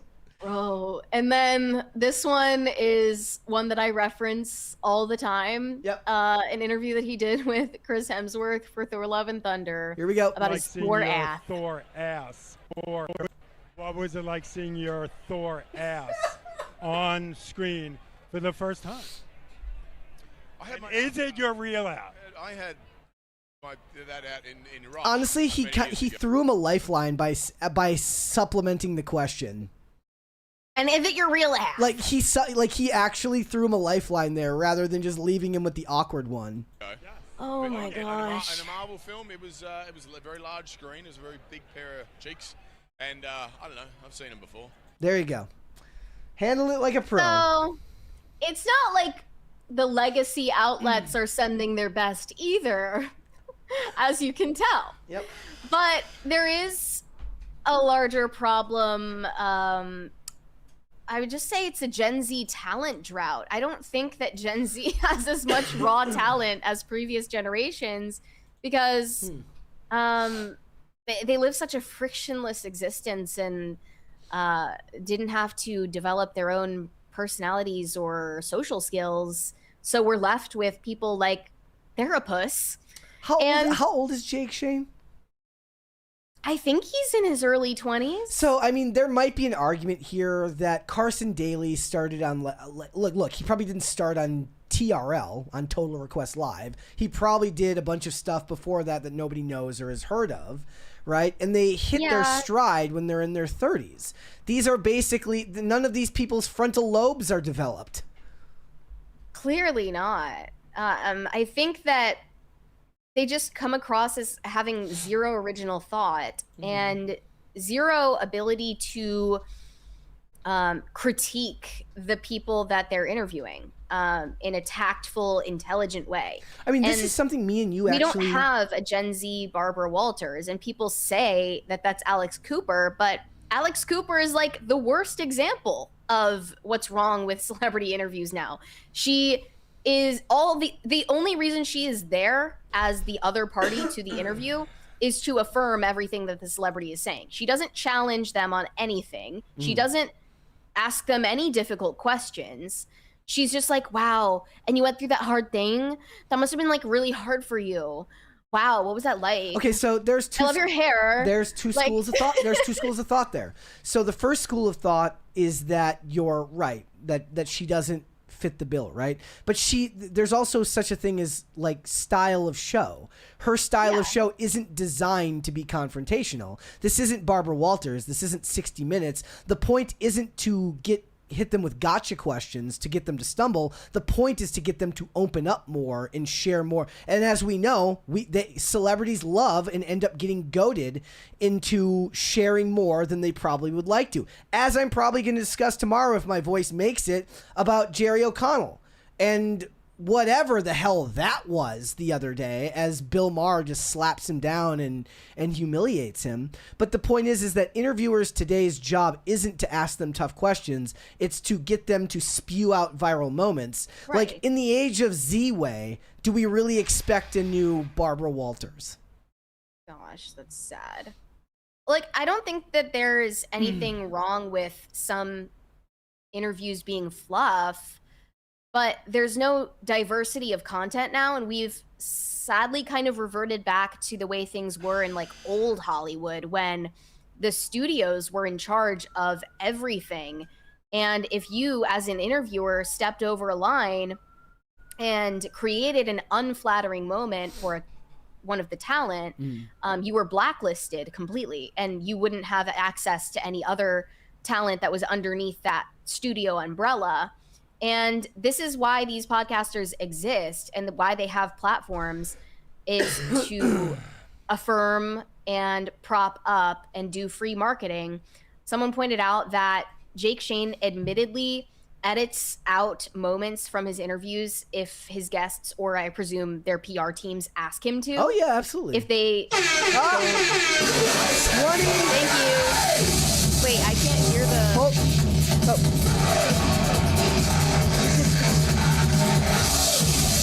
I couldn't hear the pricing part. Yeah, I had it muted because I was coughing. Yes, guys, thank you so much. There was 20 gifted memberships. Thank you guys so much. Thank you. Wait, what was I saying? Cutting stuff out from interviews. Yeah, he admitted that he does that at the request of his celebrity guests or their teams. If there's a moment in any of his long form podcasts that is unflattering or they just don't like it, it literally is up to them. And they say this is why people like Jake Shane are not legitimate podcast hosts, but a passive and neutral medium for Hollywood's PR machine, a pawn integrator system that provides free marketing to the guests on your platform through mindless TikTok clips and content. Well, okay, so that's the point there. His show has a different objective than a Barbara Walters. Like, you could make the argument that back in the day, the Barbara Walters of the world, they were searching for truth. And they were looking to expose lies and speak truth to power. I don't know how much I actually believe that, given like how few actual other sources of media existed at the time, and you got what you were fed, and you were told what to believe because you didn't have anything telling you the opposite. Anyways, news editors have always exercised tight restrictions over the stuff that gets made. At the very least, narratives are formed around the media that has come out for as long as media has existed. But now you're not searching to fight truth. What truth is frickin' Chris Hemsworth going to give you? The point is to, or what truth is a guest on Alex Cooper supposed to give you? Nothing. They're supposed to give you 30-second to 1 minute mindless TikToks and 8-minute clips for YouTube channels. Yeah, like, I don't know, Millie Bobby Brown is going to talk about her husband's favorite way to eat toast or something. It's just, and we're all just going to eat that up. Like, I almost have to defend them because it's not like these people are talking about like we're really getting to the truth of things here. They're making slop for people to watch, and that's a market too. Like, I'm not even gonna hate. I do criticize them being told to do the red carpet because that is a completely different skill set that they do not possess. But as far as their shows go, like, I mean. It's just, I don't see anything wrong with that because there is a huge market for people who want to go listen to celebrities tell their stories. And that's arguably going to get you more, like, funnier stuff than the celebrities who start their own podcasts who might not even know how to translate what they've experienced to the audience. I've listened to some of like the celebrities who start their own podcasts. I tried to listen to Rachel Bilson's podcast and it was like,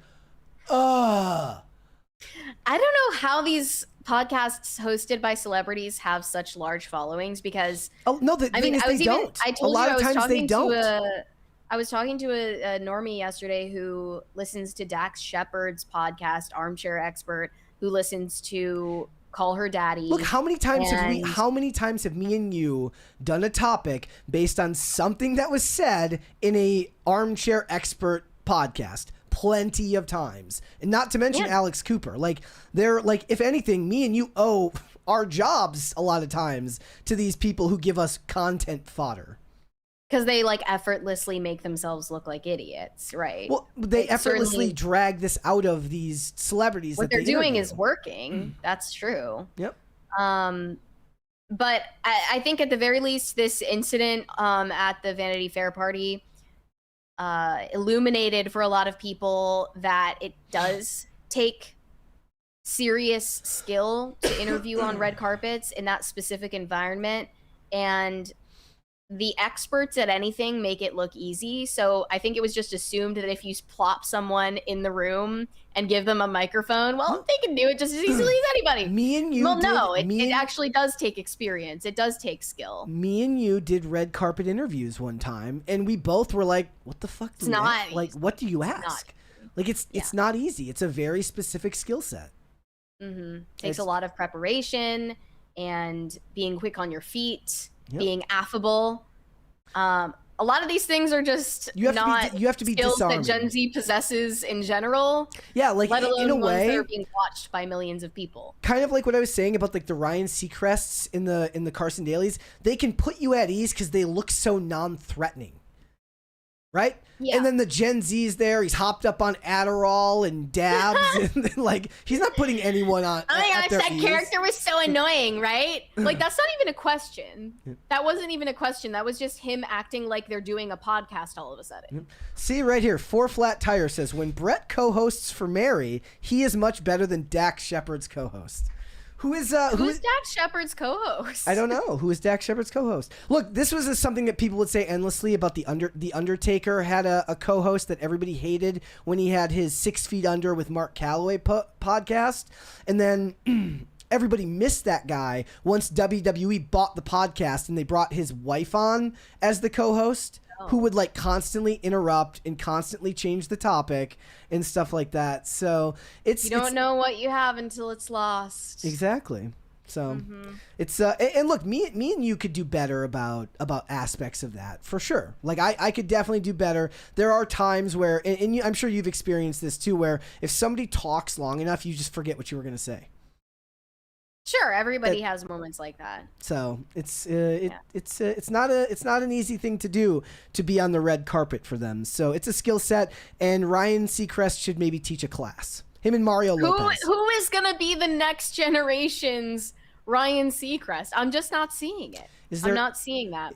I don't know who it would be. Is there like a particularly non-threatening Gen Zer who actually's got some charisma?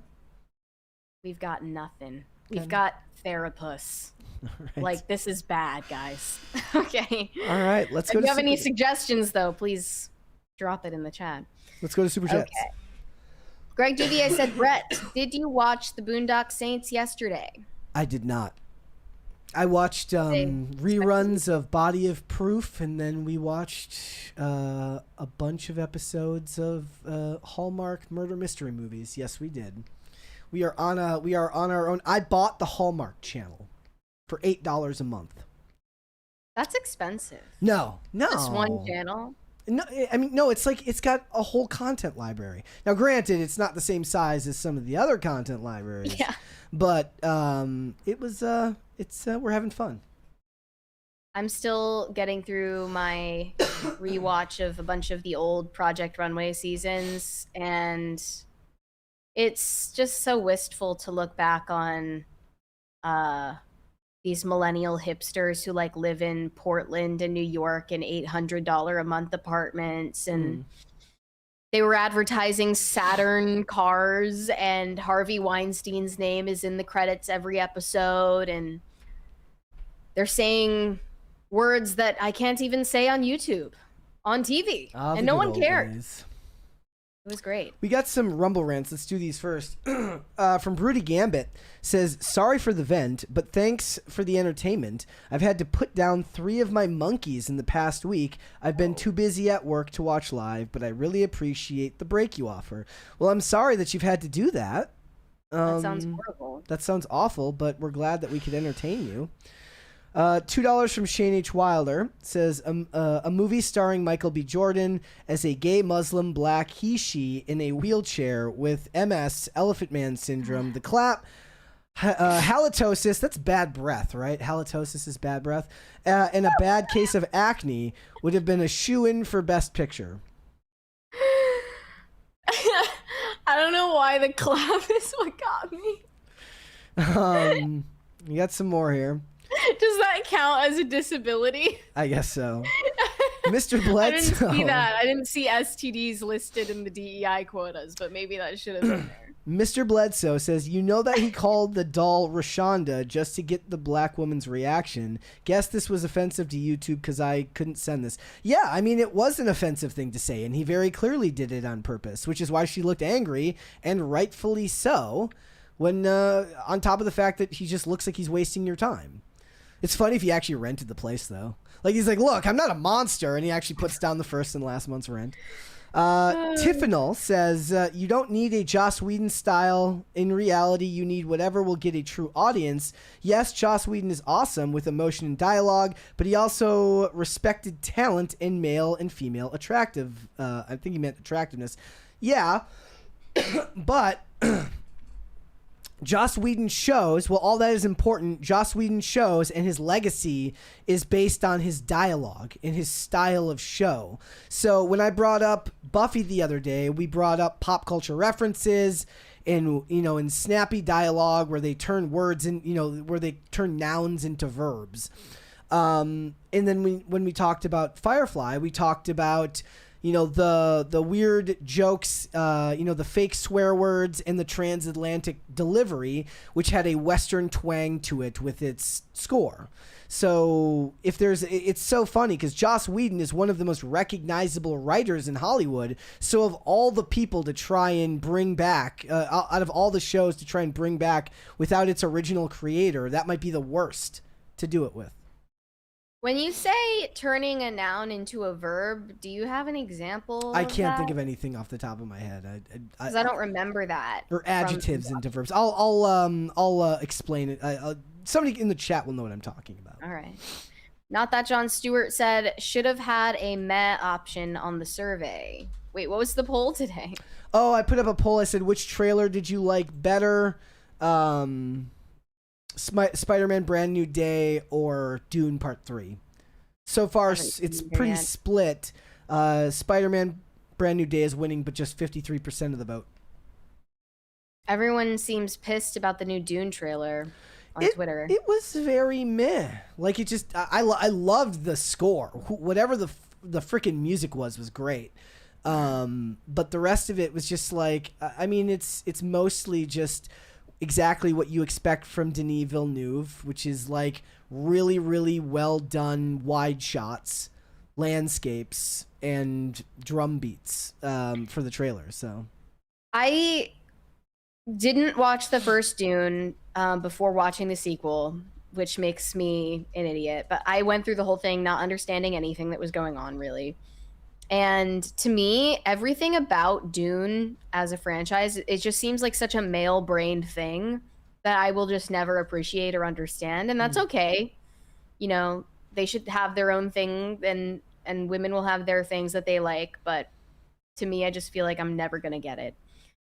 Shane H. Wilder said, Mary eats all the vitamin C gummies, gets a jetpack, and flies across Nashville. In all honesty, the most that might happen is a stomach ache if you're weak. Nope, no stomach ache here. I have a strong stomach, so I was just fine yesterday. But I did look up vitamin C overdose. So if I actually died that day, people would have seen my last Google search. Pop Culture Junkie, I think we read that one earlier. Adam said, happy 5-year anniversary to the release of Zack Snyder Justice League, hashtag restore the Snyderverse. Yeah. But today? I think it was yesterday or today. I don't remember. But I'm starting to wonder if he is trying to angle for more work doing it. Because at first when he started posting all of like the old images from that stuff, I thought it was just because he has an Instagram now. He's like, so what the frick do I post on Instagram? But now, like, I mean, he's posting that stuff all the time. Yeah. Robert Delera said there have been a number of movies that have had multiple nominations and did not win one. People who liked Sinners should be happy that they won 4. Yeah, but that's never good enough, is it? When Slate posted that headline with the really deceiving framing, some people accused them of also being racist because they were overshadowing the victories by mentioning the losses. But at the same time, Slate definitely thought they were drawing attention to racism. There's no winning. There's just no winning. Boss N said, glad your show is on today. My new job is not fun, but pays well. Very dirty. Hearing you two talk about nothing is entertaining. P.S. Mary is a 10 out of 10. Thank you. I'm still. Hey, we're not talking about nothing. We're talking about everything that matters here. You're saying this like Jake Shane isn't important to the cultural discourse. Yeah. Shane H. Wilder. Go ahead. Oh, I feel like you were onto something there. I was not. Go ahead. Okay. Jane H. Wilder said, is this the same dude with the bear? I guess he's trying to up his game. There is silly humor, then there's whatever retardation this crap is. Wait, what, dude? I don't know. Oh, from the Cringe. Yes, yes. Same menace. He's just constantly doing stuff like that. Pop Culture Junkie said, my source says that MM breached the deal dozens of times. Meghan Markle breached the deal dozens of times, all actionable. Ted just wants them gone, like good riddance gone. Yeah, I would believe it. All of the responses that they included from Netflix spokespeople and lawyers said the same thing, like they're maintaining a united front for the time being, at least. Mm-hmm. George said, you can have my last $2. Thank you. But you should... I hope that wasn't your last $2. You shouldn't give us your last $2. Shane H. Wilder said, for people who were concerned about their privacy, yes, they sure want everyone to know all about their ish. It's just, once you... I think they ran out of secrets to tell. Yeah, that's and depressing. then couldn't figure out what to do next. Although if they never wanted to work again, they wouldn't have to. So I don't even know why they cared to do any of this. You can just ride off into the sunset and live in Montecito in luxury for the rest of your lives. People need a purpose, even if it's a self-important purpose. I think they don't just need a purpose, they need attention, because I think they're not a happy couple. I think that they're unhappy together, and if they don't feel like they are, I guess, at war with the media or some if there isn't some sort of villain outside of their relationship, then they don't have anything that unites them. Mm-hmm. That's my theory about their dynamic. Okay. Corey Anderson said, I have nothing to say. Okay. Story of my life, bro. Thanks for chiming in. Robert Delera said, if Meghan Markle did not get involved with the royals, she would be working at an In-N-Out, Waffle House, or Taco Bell would not hire her. Nah, she would still be making mid-level television shows. And she'd be better off for it. She would. In-N-Out, it's probably more selective, though, about who they hire compared to Waffle House or Taco Bell. I do want to point. I forgot to say thank you, but it was Drummer on YouTube who gifted the 20 channel membership. So thank you for that. Thank you.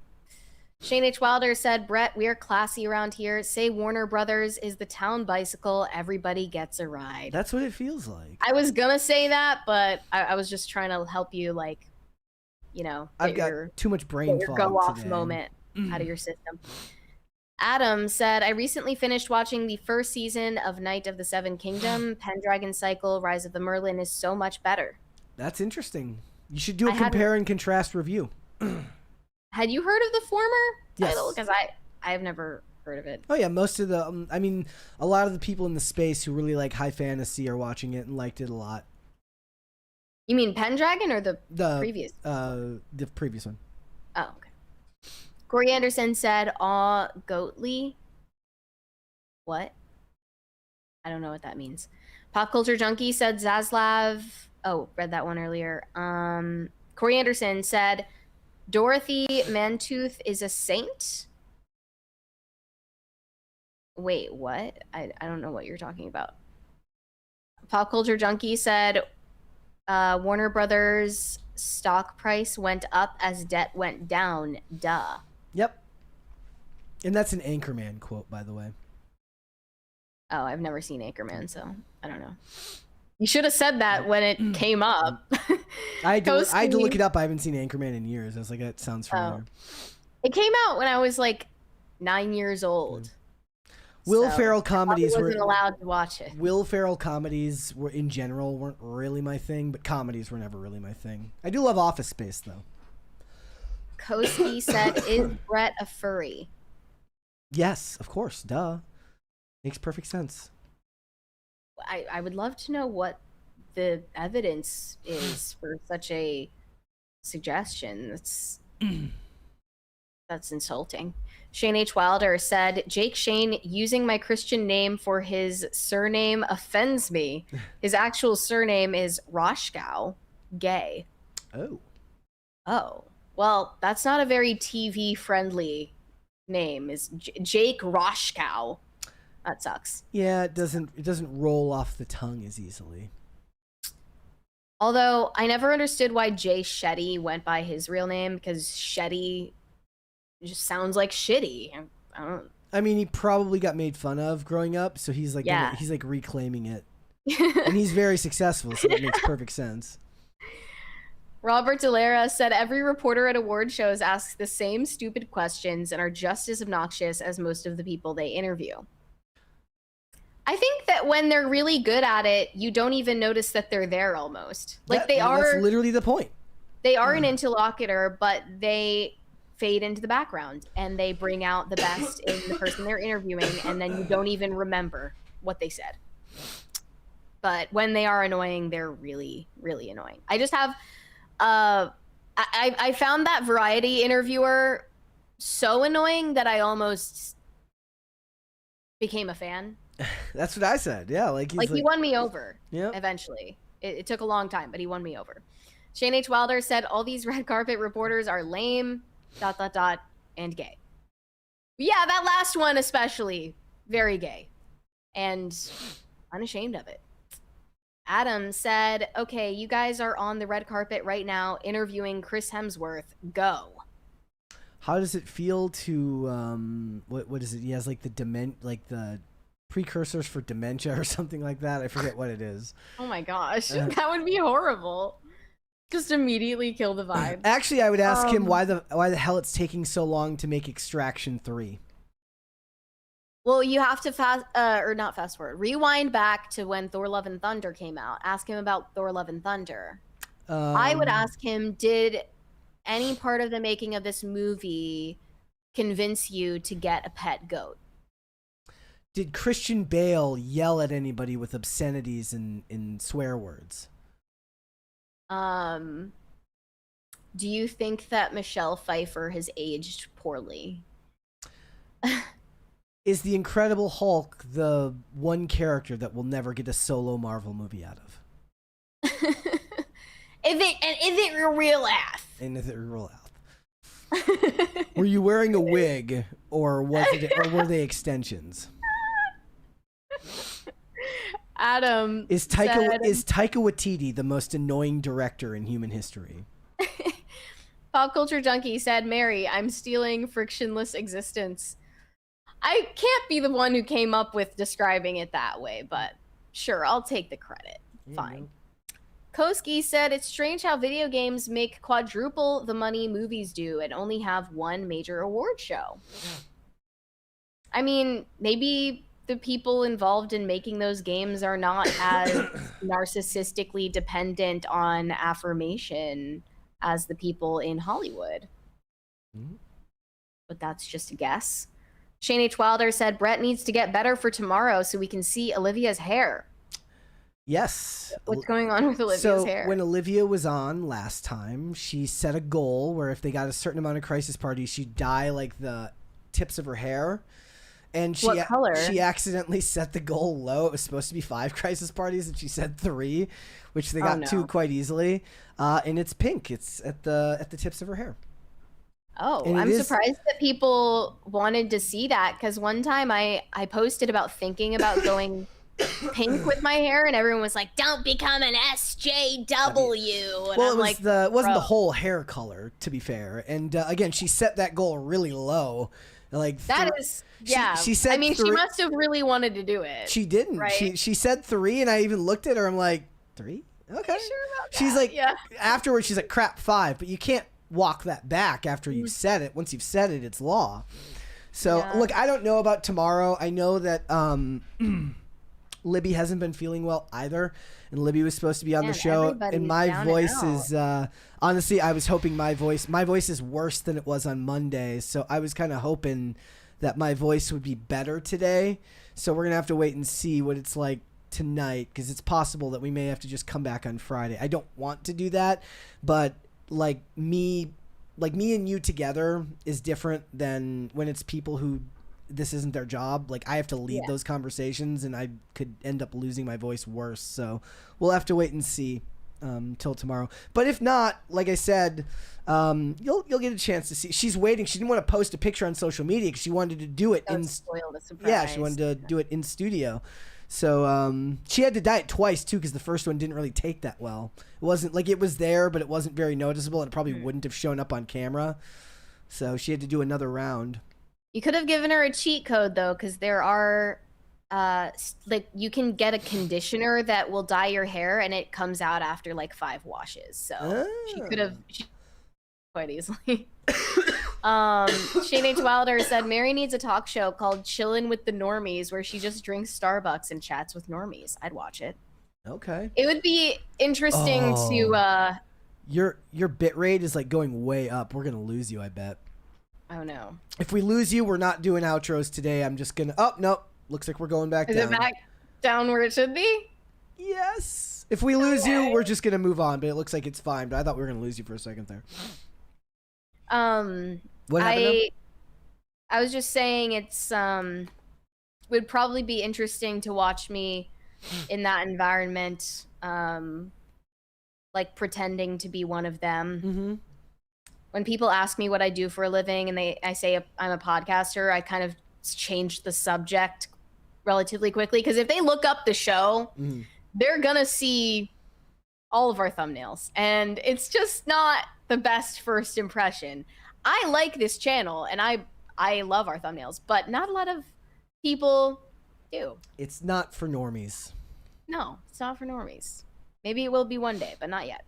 Lawson said $5 for the correct Karen Dario Wednesday Smoke Show Conservative Mary and the show. Thanks for working when you're sick, Brett. P.S. Deus Vult, have a good Lent. Thank you. Thank you very much. On Rumble, I don't know what they were talking about, but DJ Dub says Brett would fanboy the second he sees Zachary Levi. I did not fanboy when I saw him the first time, and actually it's the opposite. Maybe it would be a little bit different in Hollywood, but I don't think I've asked to take photos with like 3 people total, and it was more out of a sense of like, you'll regret it, I guess, if you don't at least do this for this like one person. I actually disagree with your point there. I don't think I would fanboy at anyone. I don't think there's anybody. No one? I don't think so. I thought you did make one exception though. But I don't remember who it was. Like I said, I took a photo with Zachary Levi. I took a photo with Anthony Brian Logan. I took a photo with like one other person, and I think that was it. But in general, otherwise we choose cool for school. I'm just and Samira Armstrong, because I was like going into detail about how awesome the character of Summer Edgecombe was. And I think she appreciated that I wasn't talking about her character from the OC, rather than, you know. She was great, by the way. She was like the most normal of like celebrities that you could ever have on. She was like, if you were looking for a well-adjusted celebrity. Yeah, she was really cool. We have a 20 from Pop Culture Junkie saying, met Ryan Seacrest in September 2003 at a corporate meeting. Personable, engaging, PR person showed me his schedule. 4 different contracts, morning drive, Idol, Fox. He had 65-hour weeks. Nobody today willing to work that schedule. Yeah. Yeah. Well, I wonder what he's up to these days. He was doing what you would call securing the bag. Yeah. That's what he was doing. Shane H. Wilder said, don't forget rants. I did the rants. Do we have more? No, okay. we're caught up on the rants. See, I know how to make a joke. Thank you. Yeah, I don't think you're allowed to say the clap in the chat.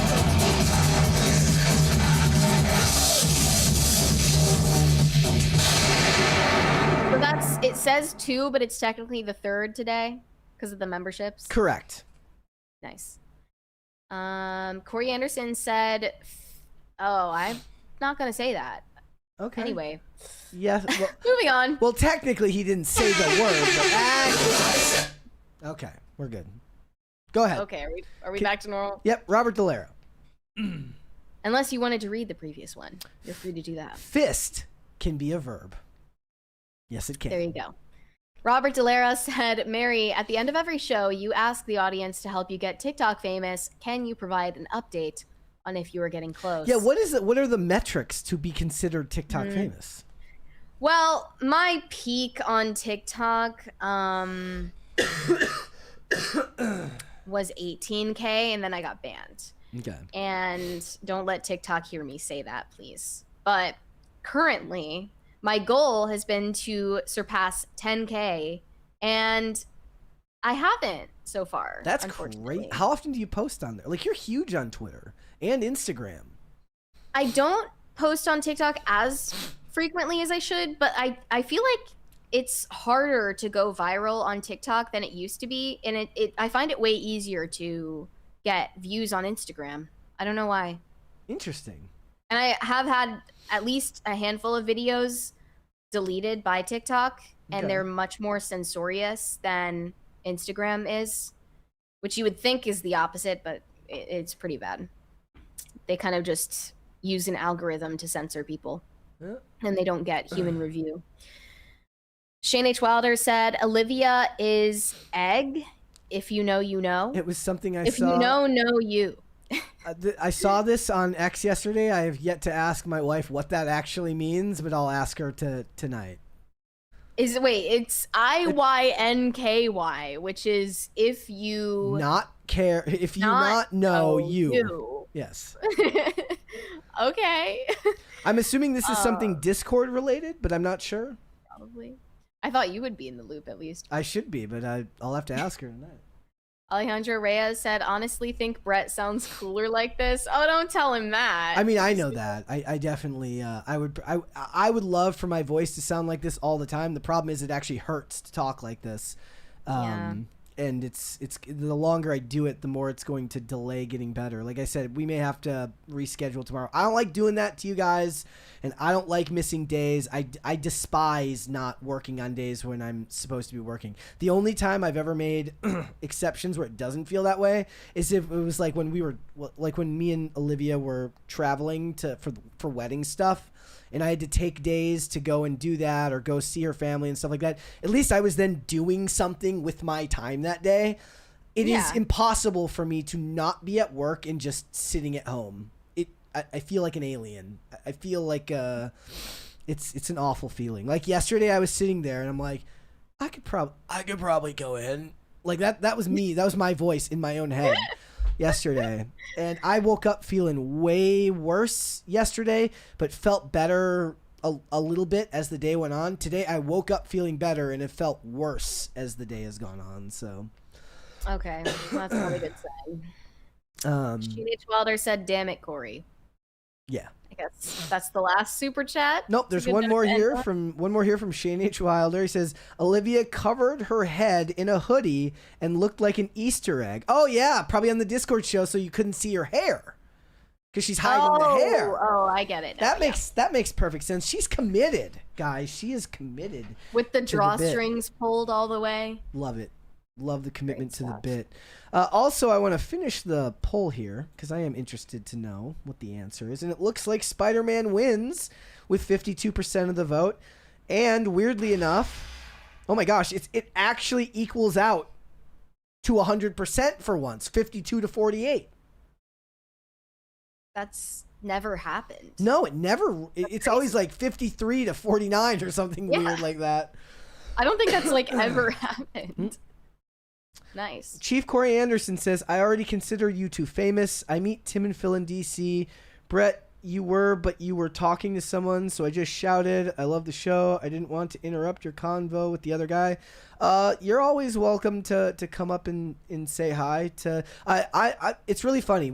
I always ask you, I was like, so like what, like how often do you get recognized out in public, especially in Nashville now or whatever, where it's like there's more people in the space out there.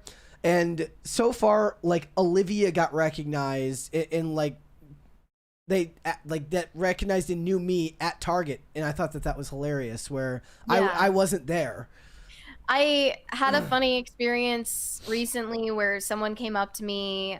This was over the weekend, and said, Oh, are you Mary Morgan? I don't watch your show, but my husband loves your show and he watches it all the time. But then we took a selfie and she was really nice. And I was talking to Chrissy the other day because Chrissy was on the show last Thursday, and she sent me a photo where somebody she was talking to like took a picture of the person that they were with on a plane who was watching the episode Chrissy was on PCC last week, and saw this on the seat next to me in the plane, and I was like, that's crazy. We're everywhere. We're taking over. Yeah. And you know, it's pretty great to see that the channel is still growing and our videos are performing well. Well, another reason why I don't like missing days, right? Is like when you like, and that's what it feels like, right? Anytime you get into a good groove and you start building back up, because it is like the first thing Tim told me, like in the early days, was like you cannot get discouraged by the down periods because that's what happens. Like creators would come to him and been like, my views are down. What the hell should I do? And you have to just be consistent and stay the course. And it feels like anytime you finally start to spike again, you're sick. There's something happens. There's tech issues. It's like something's out there to try and keep you down. So. All right. Are we all caught up? We are. All right, guys. Before we go, would you all hit the like button on this video and subscribe to the channel if you are new here and you have not subscribed here yet already. Please and thank you. Remember to share the episode out with your friends and your family and your loved ones and everybody in your life that you both love and hate. Thank you guys so much. Mary, where can they find you? You guys can send me validation on Instagram. That is Mary Archived. Or you can send me hate on X. That is also Mary Archived. And please help me get TikTok famous. That is also Mary Archived. I'm a few hundred followers away from surpassing 10K on TikTok, and I think that will officially make me TikTok famous. There you go. I love this one. Hold on. Bodie says, why does Brett sound like a dude? Oh, that's mean. That's mean. Well, I tweeted last week about this guy who said, like, Brett's shrill, high voice, you wouldn't want to hear that first thing in the morning. And I was like... I feel like they're kind of overstating it. And I was like, he's out of line. I don't consider your voice high or shrill. It's okay. I can take the heat, ladies and gentlemen. That is all right. If you guys want to follow me, I am on Instagram and on X at Brett Dasovic on both of those platforms. PCC is live normally 5 days a week, Monday through Friday, 3 p.m. Eastern Standard Time, which is, of course, noon Pacific. Of course, with the fact that I can't seem to talk right this week, that has not been happening. But my hope is that we will be back tomorrow. But I will keep you guys informed if my voice gives out again, as it's doing right this second. And if you want to listen to the audio version of the podcast, we are on Amazon Music, Apple Podcast, Pandora, and Spotify. If you would like to listen rather than watch the show, you can also rate and review on Apple Podcast and on Spotify, which is a great way to help the channel out as well. And if you want to follow us on social media, we are on Twix at popculture_show, Facebook at popculturecrisis, Instagram at popculturecrisisPod. Guys, we will be back hopefully with another episode tomorrow. We will see you then. Bye, everybody. Bye.